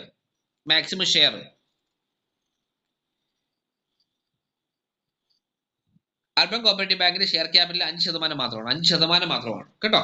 അർബൻ ബാങ്കിൽ ഒരു വ്യക്തിക്ക് ആകെ ഷെയറിന്റെ 5% കേട്ടോ. 5% പഠിച്ചു വെച്ചേക്കണം കേട്ടോ. ഞാൻ ലോൺ എന്ന് പറയുന്നത് നിങ്ങൾ ഷെയർ എന്ന് മനസ്സിലാക്കണം കേട്ടോ. നമ്മൾ ഷെയർ ആണ് പറഞ്ഞുകൊണ്ടിരിക്കുന്നത് കേട്ടോ. ഷെയർ ലോൺ ലിങ്കിങ് എന്ന് പറഞ്ഞാൽ 1:150 എന്ന് പറഞ്ഞു. അപ്പൊ ഷെയറിന്റെ അടിസ്ഥാനത്തിൽ കേട്ടോ, അത് മനസ്സിലാക്കണം. അപ്പൊ അർബൻ കോപ്പറേറ്റീവ് ബാങ്കിന്റെ കാര്യം ഇപ്പൊ നമ്മള് നോർമൽ ഒരു സൊസൈറ്റി ആണെങ്കിൽ 1/5 of the total share capital ആണ്. എന്നാൽ in the case of urban cooperative bank ഒരു വ്യക്തിക്ക് ആകെ ഷെയറിന്റെ 5% മാത്രമേ ഹോൾഡ് ചെയ്യാൻ പറ്റത്തുള്ളൂ. ക്ലിയർ ആണോ? ആരെന്തോ ചോദിക്കാൻ വന്നു, ചോദിച്ചു. ഓക്കെ, അത് പഠിച്ചു പോകണം കേട്ടോ. പറയുന്ന കാര്യങ്ങൾ പഠിച്ചു പോണേ. ഇപ്പൊ നോർമൽ നമ്മുടെ കോപ്പറേറ്റീവ് സൊസൈറ്റി ആണെങ്കിൽ 1/5 of the total share paid up share capital. എന്നാൽ in the case of urban cooperative bank, അതായത് ബോത്ത് RBI ആൻഡ് രജിസ്റ്റർ അല്ലെ? BR ആക്ടിന്റെ പരിധിയിൽ വരുന്നത്. അതാണ് അർബൻ കോപ്പറേറ്റീവ് ബാങ്ക് എന്ന് തന്നെ പറയുന്നത്. അവർക്കാണെങ്കിൽ ഒരു വ്യക്തിക്ക് ഹോൾഡ് ചെയ്യാൻ പറ്റുന്ന മാക്സിമം ഷെയർ എന്ന് പറഞ്ഞാൽ എത്രയാണ്? ആ ബാങ്കിന്റെ പെയ്ഡ് അപ്പ് ഷെയർ ക്യാപിറ്റലിന്റെ 5%. 5% മറന്നു പോലും പഠിച്ചു. ഇത് അമെന്റ്മെന്റ് ആണ്, പുതിയ അമെന്റ്മെന്റ് വന്നതാണ്. പഠിച്ചു വെച്ചേക്കണം. നമ്മളത് ഓരോന്നും ഇൻക്ലൂഡ് മാക്സിമം കാര്യങ്ങൾ ഞാൻ പറഞ്ഞല്ലോ. നിങ്ങൾ പഠിക്കുകയാണെങ്കിൽ വൃത്തിക്ക് പഠിച്ചിട്ട് പോകണം, സ്കിപ്പ് ചെയ്യരുത്. ഓരോ പോയിന്റും വളരെ പ്രധാനപ്പെട്ടതാണ്. അതുകൊണ്ട് വലിച്ചു വാരി പറയാനോ സ്പീഡിൽ പറയാനോ ഒന്നുമില്ല. ഞാൻ 1, 2, 3, 4 തവണ മാക്സിമം പറയാൻ ശ്രമിക്കുന്നുള്ളൂ. നിങ്ങളിലേക്ക് എത്താൻ വേണ്ടിയാണ് ഈ പറയുന്നത്. അതനുസരിച്ച് പഠിച്ചു പോകണം. ഓക്കെ. മുമ്പ് നമ്മൾ പറഞ്ഞു the government or board or corporation may hold more than 1/5 of the total share. പക്ഷേ there is no restriction in the case of government and corporation. അവർക്കും അത് തന്നെയാണ് കേട്ടോ. അത് ഓർത്ത് വെച്ചേക്കണേ. ഗവൺമെന്റിന് അല്ലെങ്കിൽ കൂടുതൽ എടുക്കാം, അല്ലെങ്കിൽ അങ്ങനെയൊന്നുമില്ല കേട്ടോ. There is no restriction in the case of government board or corporation. Government ബോർഡിനും എല്ലാം അതുപോലെ തന്നെയാണ്. അത് ഓർത്ത് വെച്ചേക്കണം.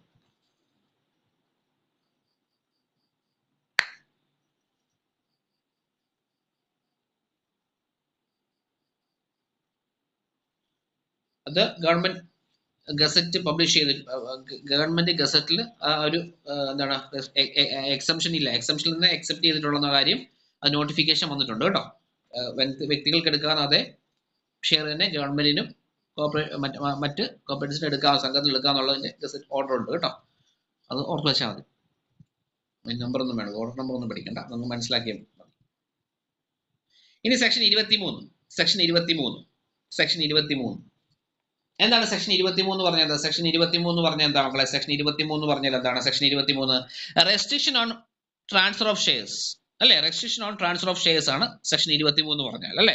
നമുക്കറിയാം ഒരു കോപ്പറേറ്റീവ് സൊസൈറ്റിയിൽ നമ്മൾ ഷെയർ എടുത്തു കഴിഞ്ഞാൽ ആ ഷെയറിന്റെ മാക്സിമം എത്രയാ?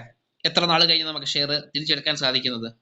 The member shall not hold the share not less than പറഞ്ഞു ശരിയാ, പറയാൻ പറ്റുന്നത് ശരിയാ, പറഞ്ഞു not less than 3 years. Not less than 3 years എന്ന് പഠിക്കണം കേട്ടോ. Not less than 3 years. 3 വർഷത്തിൽ കുറയാൻ പാടില്ല, അതാണ് പഠിക്കുന്നത്. 4 വർഷം ആകാം, 5 വർഷം ആകാം, അതൊക്കെ സംഘത്തിന്റെ ബൈലോ പ്രകാരം എത്ര വേണോ ആക്കാം. എന്നാൽ നോട്ട് 3 years എന്ന് പഠിച്ചു വെക്കല്. നോട്ട് ലെസ് ദാൻ 3 years, അതാണ് അവിടുത്തെ റൈറ്റ് ആൻസർ. 3 കണ്ട ഓപ്ഷൻ എ 3 ആണെങ്കിൽ 3 എഴുതിയാൽ തെറ്റാ. താഴെ അല്ലെങ്കിൽ അടുത്ത ഓപ്ഷനുകളിൽ കാണാം നോട്ട് ലെസ് ദാൻ 3 years, അതാണ് റൈറ്റ്. 4 or 5 ഒക്കെ പറഞ്ഞാൽ റൈറ്റ് ആണ്, പക്ഷെ ആ സൊസൈറ്റിയിലെ ബൈലോയിൽ അങ്ങനെ ഉണ്ടായിരിക്കണം. അതാണ് പഠിച്ചു വെക്കേണ്ടത് കേട്ടോ. അതാണ്, അത്രേ ഉള്ളൂ. Restriction on transfer of shares എന്ന് പറയാൻ അത്ര അത് കൂടുതലൊന്നും ഇല്ല കേട്ടോ. After not less than 3 years കേട്ടോ. ക്ലിയർ ആണല്ലോ. നെക്സ്റ്റ് സെക്ഷൻ 24ലേക്ക് പോവുകയാണ്. Restriction on withdrawal of shares. The member shall hold share not less than 3 years. പിന്നെ withdraw in accordance with bylaw. Okay, അതാണ് ഷെയർ എപ്പോൾ വിഡ്രോ ചെയ്യാം അത് ബൈലോയ്ക്കകത്ത് പറഞ്ഞിട്ടുണ്ടെങ്കിൽ 3 വർഷം കഴിഞ്ഞിട്ട് എപ്പോൾ വേണമെങ്കിലും വിഡ്രോ ചെയ്യുക. അതാണ് restriction on withdrawal of shares. അതാണ് 23, 24 പറഞ്ഞൊന്നുമില്ല. അതിനകത്ത് പ്രത്യേകിച്ച് നമുക്ക് എക്സ്പ്ലെയിൻ ചെയ്ത് പറയാനൊന്നുമില്ല, അതുകൊണ്ടാണ്. ഇനി section 25 transfer of interest on in the interest of the members അല്ലെ? അതായത് transfer of interest on death of the members, death of the members. അതാണ് സെക്ഷൻ 25 അല്ലേ? Transfer of interest on death of members എന്ന് പറഞ്ഞാൽ എന്താ മക്കളെ? ആർക്കായിരിക്കും നൽകേണ്ടത്? ഒരു വ്യക്തി, ഒരു അംഗം മരിച്ചു പോയി കഴിഞ്ഞാൽ അദ്ദേഹത്തിന്റെ ഷെയർ ട്രാൻസ്ഫർ ചെയ്യേണ്ടത് എങ്ങോട്ടായിരിക്കും? അല്ലെങ്കിൽ പലിശ അങ്ങനെയുള്ള കാര്യങ്ങൾ ട്രാൻസ്ഫർ ചെയ്യേണ്ടത് എങ്ങോട്ടായിരിക്കും? നോമിനി വെച്ചിട്ടില്ല. ടു നോമിനിക്കാണ് normal case. The right answer is nominee. Okay, ഇന്നത്തെ കേസ് നോമിനി ഇല്ല, ഇങ്ങനെ വെച്ചിട്ടില്ല. നോമിനി വെച്ചിട്ടില്ലെങ്കിലോ അനന്തരാവകാശി അല്ലെങ്കിൽ ലീഗൽ റെപ്രസെന്റേറ്റീവിന് നൽകാം അല്ലെ? അവരവിടെ പോയി മെമ്പർഷിപ്പ് എടുക്കണം അല്ലെ? അവർ മെമ്പർഷിപ്പ് എടുക്കണം. മൈനർ ആണെങ്കിൽ എടുക്കേണ്ടതില്ല. അതൊക്കെ നിങ്ങൾക്ക് അറിയാം. അതാണ് transfer of interest on death of a മെമ്പേഴ്സിനെ പറ്റി ഇവിടെ പറയുന്നത്. അതായത് on the death of a member the society shall transfer to share to its nominee. That's right answer. അത് അയാൾ പറഞ്ഞത് ശരിയാണ്. In no person has been nominated the person as may appear to the committee to hear or legal representative of the deceased member transfer shares. അതായത് ഈ പറയുന്ന വ്യക്തിക്ക് ഒരു നോമിനിയെ വെക്കാൻ സാധിച്ചിരുന്നില്ല. അങ്ങനെ ഉണ്ടെങ്കിൽ ഒന്നെങ്കിൽ ലീഗൽ ഹെയർസ് അല്ലെങ്കിൽ ലീഗൽ റെപ്രസെന്റേറ്റീവ്സിന് എന്ത് ചെയ്യാം? കമ്മിറ്റിയെ സമീപിക്കാം അല്ലെ? കമ്മിറ്റിയെ സമീപിക്കാം. അതിൽ മേലെ കമ്മിറ്റിക്ക് തീരുമാനം എടുക്കാം, അദ്ദേഹത്തെ മെമ്പർ ആക്കിയിട്ട് ഷെയർ ട്രാൻസ്ഫർ ചെയ്ത് കൊടുക്കാം. ഓക്കെ,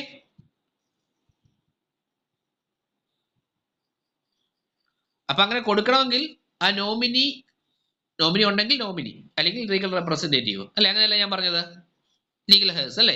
ഇവരെ അവരുടെ മെമ്പർ ആക്കിയിട്ട് വേണം ഈ പറയുന്ന ഷെയർ ട്രാൻസ്ഫർ ചെയ്യാൻ കേട്ടോ. മെമ്പർ ആക്കണം എങ്കിലേ പറ്റത്തുള്ളൂ. അതാണ് അവിടെ പറയുന്നത്. അതിനകത്ത് പ്രത്യേകിച്ച് ഒന്നുമില്ല, മനസ്സിലാക്കാവുന്ന കാര്യങ്ങളേ ഉള്ളൂ. ക്ലിയർ ആണോ പറഞ്ഞ കാര്യങ്ങൾ? Nominee or hair or legal representative is admitted as member, അവരെ മെമ്പറായിട്ട് അഡ്മിറ്റ് ചെയ്യും. ഓക്കെ, മൈനർ ആണെങ്കിൽ അവിടെ മൈനറെ ഈ പറയുന്ന മെമ്പറായിട്ട് അഡ്മിറ്റ് ചെയ്യാൻ സാധിക്കത്തില്ല. മൈനർ മേജർ ആയതിനു ശേഷം ട്രാൻസ്ഫർ ചെയ്ത് കൊടുക്കും, അങ്ങനെ നോമിനിയായിട്ട് മൈനറെ വെച്ചിരിക്കുന്നെങ്കിൽ. അങ്ങനെയുള്ള സംശയം ചോദിക്കാമല്ലോ അല്ലേ?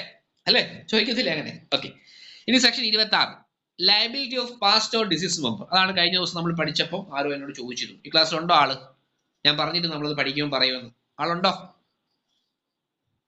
ഉണ്ടോടെ? അതാണ് ഞാൻ ഓർക്കുന്നില്ല. ആരോ ചോദിച്ചിരുന്നു എവിടെയോ, നമ്മൾ ഇതിന്റെ ആദ്യം നമ്മൾ തുടങ്ങിയ സമയത്ത് ഇങ്ങനെ എന്തോ പറഞ്ഞപ്പോ അല്ലേ? Okay, liability of past or disease member എന്ന് പറഞ്ഞാൽ എന്താ മക്കളെ? പാസ്റ്റ് മെമ്പർ എന്ന് വെച്ചാൽ എന്താ അർത്ഥം? ഡിസീസ് മെമ്പർ എന്ന് വെച്ചാൽ എന്താ അർത്ഥം? പറഞ്ഞോ, പാസ്റ്റ് മെമ്പർ എന്താ? ആ, മരിച്ചു പോയ ആൾ അല്ലെ past member, sorry disease member. അതായത് അല്ലെങ്കിൽ പാസ്റ്റ് മെമ്പർ എന്ന് ഇത്രേ ഉള്ളൂ, മെമ്പർഷിപ്പിൽ നിന്ന് മെമ്പർ അല്ലാതെ ആയ തീയതി വരെ അല്ലെ, അതാണ് പാസ്റ്റ് മെമ്പർ. ഒന്നെങ്കിൽ മരിച്ചതായിരിക്കാം അല്ലെ, പാസ്റ്റോ ഡിസീസ്ഡ് മെമ്പർ. അതായത് മെമ്പർ അല്ല, മരിച്ചു പോയ ആളെന്ന് വെച്ചാൽ എന്താണ്? ഡിസീസ് ഡേറ്റ് മുതൽ 2 വർഷം മുന്നോട്ട് അങ്ങനെ അത് കണക്കാക്കുന്നത് അല്ലെ. അപ്പം ഇവിടെ മനസ്സിലാക്കേണ്ടത്, പാസ്റ്റ് മെമ്പർ എന്ന് വെച്ചാൽ മെമ്പർഷിപ്പിൽ നിന്ന് മെമ്പർ അല്ലാതായ തീയതി വരെ ഉള്ളതാണ് പാസ്റ്റ് മെമ്പറിന്റെ കാൽക്കുലേറ്റ് ചെയ്യുന്നത്. എന്നാൽ ഡിസീസ് മെമ്പർ ആണെങ്കിലോ രണ്ടും രണ്ടാണേ, അങ്ങനെ തന്നെ ഇപ്പം പറയുന്ന പോലെ മനസ്സിലാക്കണം. ഡിസീസ്ഡ് അല്ലെ, മരിച്ച തീയതി മുതൽ 2 വർഷം മുമ്പോട്ട്, അതാണ് ഡിസീസ് മെമ്പറിന്റെ കാൽക്കുലേറ്റ് ചെയ്യുന്നത്. ഇവിടെ നമുക്ക് ഈ പറയുന്ന ചെറിയ അമെന്റ്മെന്റ് വന്നിട്ടുണ്ട്. നിങ്ങൾ നേരത്തെ ഡിസീസ് മെമ്പറിന്റെ കാര്യത്തിൽ മരിച്ച തീയതി മുതൽ ഉള്ള ബാധ്യത എന്ന് പറയുന്നത് അല്ലെ, അത് 2 വർഷം എന്നാണ് പഠിച്ചത്. അത് നിങ്ങൾ ഇനി പഠിക്കുമ്പോൾ 3 വർഷം വരെ എന്ന് പഠിക്കണം. 3 വർഷം വരെ. അത് നിങ്ങളുടെ പഴയ നോട്ട് മുമ്പിൽ ഇരിപ്പുണ്ടെങ്കിൽ 2 എന്ന് അവിടെ കൊടുത്തിട്ടുണ്ടായിരിക്കും അല്ലെ, അത് നിങ്ങൾ തിരുത്തി 3 എന്നാക്കണം കേട്ടോ. പാസ്റ്റ് മെമ്പറിന്റെ കാര്യത്തിലാണെങ്കിൽ അംഗം അല്ലാതായ തീയതി മുതലുള്ള ബാധ്യത ഉണ്ട്, അവിടെ ഒന്നും മാറ്റമൊന്നുമില്ല, അവിടെ ഒന്നും മാറ്റമൊന്നുമില്ല. എന്നാൽ ഇവിടെ മാറ്റം ഉണ്ടായിട്ടുണ്ടെന്നുള്ള കാര്യം ഓർത്തു വെക്കണം. അതുപോലെ തന്നെ in the case of liquidation, winding up, അതായത് നമുക്ക് സെക്ഷൻ 71 വൈൻഡിങ് അപ്പ് ആയി കഴിഞ്ഞാൽ, ഈ പറയുന്ന വൈൻഡിങ് അപ്പ് ആയി കഴിഞ്ഞാൽ ഇതേ കാര്യം തന്നെ, മരണപ്പെട്ട വ്യക്തിയാണെങ്കിൽ 3 വർഷം, ഡിസീസ് മെമ്പർ ആണെങ്കിൽ സോറി പാസ്റ്റ് മെമ്പർ ആണെങ്കിൽ 2 വർഷം കേട്ടോ. ലിക്വിഡേഷന്റെ കേസിലാണെങ്കിലും ആ തീയതി മുതൽ പുറകോട്ട് 2 വർഷം, സോറി 3 വർഷം മരണപ്പെട്ട വ്യക്തിയുടെയോ 2 വർഷം പാസ്റ്റ് മെമ്പറുടെയോ ബാധ്യത ലിക്വിഡേറ്റർ ആ ലിക്വിഡേറ്റിംഗ് പ്രൊസീജിയർ തീരുന്നത് വരെ ആയിരിക്കും കേട്ടോ. ലിക്വിഡേഷൻ പ്രൊസീജിയർ തീരുന്നത് വരെ ആയിരിക്കും. അവർ മെമ്പർ അല്ലാതായത് ആ മരണപ്പെട്ട തീയതി അനുസരിച്ചുള്ള ബാധ്യത അവരെ കണക്കാക്കും. ഒന്നുമില്ല, ഇപ്പൊ നോർമൽ കേസിലാണെങ്കിൽ ഒരു പാസ്റ്റ് മെമ്പർ എന്ന് പറയുമ്പോൾ അദ്ദേഹം മെമ്പർഷിപ്പിൽ നിന്ന് മെമ്പർ അല്ലായ തീയതി, മെമ്പർ അല്ലാതൊരു ഡേറ്റ് ഉണ്ടല്ലോ, മെമ്പർഷിപ്പിൽ നിന്ന് പോയ തീയതി ഉണ്ടല്ലോ, ആ തീയതി മുതൽ എത്രയാണ്? 2 വർഷം വരെ. ഇനി മരിച്ച വ്യക്തിയാണെങ്കിലോ മുമ്പോട്ട് നേരത്തെ 2 വർഷമായിരുന്നു, ആ മരിച്ച തീയതി മുതൽ മുമ്പോട്ട്, ഇപ്പൊ 2019 മരിച്ചെങ്കിൽ 20, 21, 22 വരെയാണ്, 23 വരെ, അങ്ങനെ നിങ്ങൾ മനസ്സിലാക്കണം. മുമ്പോട്ട് 3 വർഷം വരെ, നേരത്തെ 2 വർഷമായിരുന്നു 3 വർഷം വരെയാക്കി. എന്നാൽ ആ സംഘം ലിക്വിഡേഷനിലേക്ക് വരികയാണ്. അപ്പൊ ഒരു സംഘം ലിക്വിഡേഷനിലേക്ക് വരുമ്പോൾ ഇങ്ങനെയുള്ള കാര്യങ്ങൾ കാണും. പാസ്റ്റ് മെമ്പർ ആയിട്ടുള്ള ആളുകളുടെ കാണും, മരിച്ചുപോയ ആളുകളുടെ കാണും. അങ്ങനെ പാസ്റ്റ് മെമ്പർ ആണെങ്കിൽ അവിടെ 2 വർഷം തന്നെ, ഡിസീസ് മെമ്പർ ആണെങ്കിൽ മുന്നോട്ടുള്ള 3 വർഷത്തെ ആ ലിക്വിഡേഷൻ പ്രൊസീജിയറിനകത്ത് അവരത് അവിടുത്തെ ബാധ്യത കണക്കാക്കും. ഇത്രയേ ഉള്ളൂ. എന്തെങ്കിലും സംശയം ഉണ്ടോ? എന്തെങ്കിലും സംശയം ആർക്കൊണ്ട ചോദിച്ചിട്ട് ക്ലിയർ ചെയ്തിട്ടേ പോകത്തുള്ളൂ. അതുകൊണ്ടാണ് ഈ പറയുന്നത്, അതെനിക്ക് നിർബന്ധമാണ്.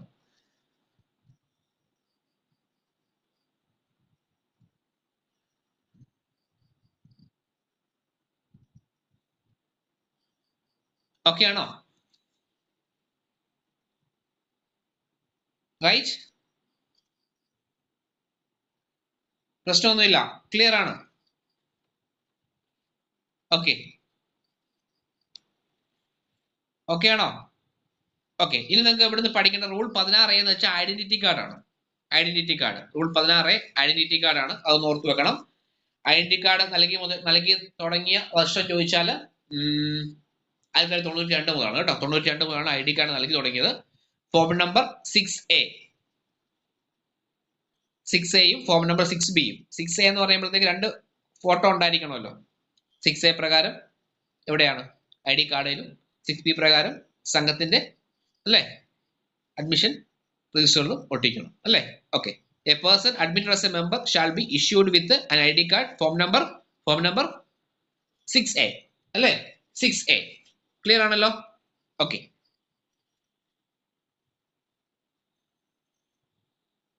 6Bയിൽ അക്നോളജ്മെന്റ് ആണ്. 6Bയിൽ അക്നോളജ്മെന്റ് ആണ്, ഓർത്ത് വെച്ചേക്കണം. പാസ്പോർട്ട് സൈസ് ഫോട്ടോ കാര്യമാണ് പറയുന്നത്. പിന്നെ റൂൾ 16B എന്ന് വെച്ചാൽ എന്താണ്? Identity card on request. Identity card on request ആണ് കേട്ടോ. ഐഡന്റിറ്റി കാർഡ് ഓൺ റിക്വസ്റ്റ് ആണ്. 16CO issue of duplicate ID card. Issue of duplicate ID card. ഒരു ഒറിജിനൽ ID കാർഡ് നഷ്ടപ്പെട്ടു എന്ന് ബോധ്യപ്പെട്ടാൽ എന്താണ്? അദ്ദേഹം റിക്കവർ അല്ലെ, തിരിച്ചെടുക്കാൻ സാധിക്കാത്ത വിധം നഷ്ടപ്പെട്ടു പോയി കഴിഞ്ഞാൽ അത് ഡ്യൂപ്ലിക്കേറ്റ് ID കാർഡിന് വേണ്ടി അപേക്ഷ നൽകാം. ഇനി 16D എന്താണ്? അപ്പീലാണ് അല്ലെ. ഒരു സൊസൈറ്റി ID കാർഡ് നൽകാൻ എന്താണ് വിസമ്മതിക്കുന്നു, അങ്ങനെ ഉണ്ടെങ്കിൽ എന്ത് ചെയ്യാം? അപ്പീലിന് പോകാം. സൊസൈറ്റി റിഫ്യൂസ് ID കാർഡ് അല്ലെ. Agreed member may appeal to the registrar. അതായത് രജിസ്ട്രാർ ആണോ അത് രജിസ്ട്രാർ, മുമ്പ് നമ്മൾ പറഞ്ഞ പോലെ തന്നെ സംഘം ഏതാണോ അതനുസരിച്ച് രജിസ്ട്രാർ ഏതാണോ അത്. ഇപ്പം പ്രൈമറി സംഘമാണെങ്കിൽ ആ രജിസ്ട്രാർ ആരാണ്? AR ആണ്. ഓക്കെ. എന്നാണോ റെഫ്യൂസ് ചെയ്തത് ആ റെഫ്യൂസ് ചെയ്ത തീയതി മുതൽ 15 ദിവസത്തിനുള്ളിൽ എന്തിനു പോകണം? അപ്പീലിന് പോകണം. നോട്ട് ചെയ്യണേ, അപ്പീലിന് പോകണം. അപ്പീലിന് ചെല്ലാൻ ഫോം ഉണ്ട്, 50 രൂപയാണ് കേട്ടോ. അപ്പീലിന് പോകുന്നതിന് ചെല്ലാൻ ഫീസ് അടയ്ക്കണം, 50 രൂപയാണ്.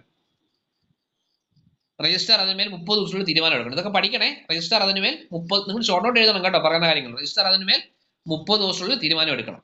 അപ്പോൾ ഒരു അപ്പീല് ID കാർഡ് നിഷേധിച്ചാൽ റൂള് 16Dക്കകത്താണ് ID കാർഡ് നിഷേധിച്ചാലുള്ള അപ്പീലിനെ പറ്റി പ്രതിപാദിക്കുന്നത് അല്ലെ. ഒരു സൊസൈറ്റി ഒരു വ്യക്തിയുടെ, ഒരു പേഴ്സന്റെ, ഒരു മെമ്പറിന്റെ ID കാർഡ് നിഷേധിച്ചു കഴിഞ്ഞാൽ ആ പേഴ്സന് രജിസ്ട്രാർക്ക് മേൽ അപ്പീൽ നൽകാം. ആ അപ്പീൽ മേൽ രജിസ്റ്റർ എന്ന് മുതൽ അപ്പീൽ നൽകേണ്ടത്? ആ പേഴ്സൺ എന്നാണ് റിഫ്യൂസ് ചെയ്തത് ആ തീയതി മുതൽ 15 ദിവസത്തിനുള്ളിൽ അപ്പീൽ നൽകണം. അതിന്മേൽ അതിനുള്ള ചെല്ലാന്റെ ഫീസ് അടയ്ക്കേണ്ടത് 50 രൂപയാണ്. അതിന്മേൽ രജിസ്ട്രാർ എത്രയാണ്? അപ്ലിക്കേഷൻ കൊടുക്കേണ്ടത് ചെല്ലാൻ അടയ്ക്കണം. ആ ചെല്ലാന് 50 രൂപയാണ് ചെല്ലാന്റെ ഫീസ്. ആ ഫീസും കൂടെ വെച്ചോണം എന്താണ് ആ ഒരു അപ്ലിക്കേഷൻ നൽകാൻ വേണ്ടി. അതിന്മേൽ രജിസ്ട്രാർ തീരുമാനം എടുക്കേണ്ടത് എന്താണ്? വിത്തിൻ 30 days കേട്ടോ. ഓക്കെ. ഈ അപ്പീൽ നൽകുന്നത് ഇലക്ഷൻ ടൈമിലാണെങ്കിലോ? പറ, ഇലക്ഷൻ ടൈമിലാണെങ്കിലോ ആർക്കാ നൽകേണ്ടത് appeal? During the time of election ആർക്ക് നൽകണം? അതായത് society refuse to issue ID card, the member shall file appeal to dash. പറ, പ്രീവിയസ് ക്വസ്റ്റ്യൻ ആണ്. പറ, ആർക്കാണ്? ഇലക്ഷൻ സമയത്ത് ഭരിച്ചുകൊണ്ടിരിക്കുന്ന ആളുകൾക്ക് ചിലപ്പോൾ വേറൊരു പാർട്ടിക്കാരാന്ന് പറഞ്ഞ കൊടുക്കുക, അങ്ങനെയൊക്കെ ചെയ്യാൻ പറ്റുമല്ലോ.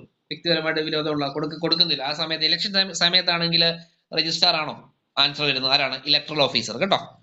Society refuse to issue ID card, the member shall appeal the member shall file an appeal to electoral officer. ആർക്കാണ്? Electoral officer. ഓക്കെ ആണോ പറയുന്ന കാര്യങ്ങൾ? എന്തെങ്കിലും സംശയം ഉണ്ടോ? ഓക്കെ ആണല്ലോ?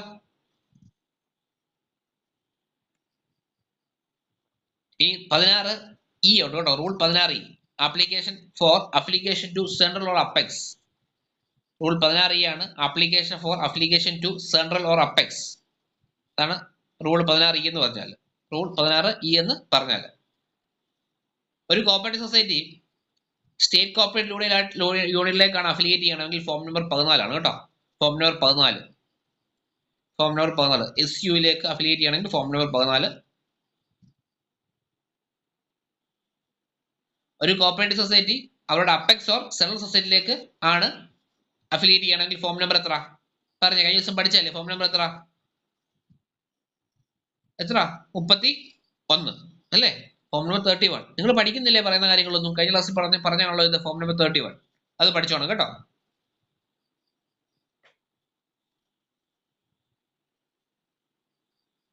ഓക്കെ.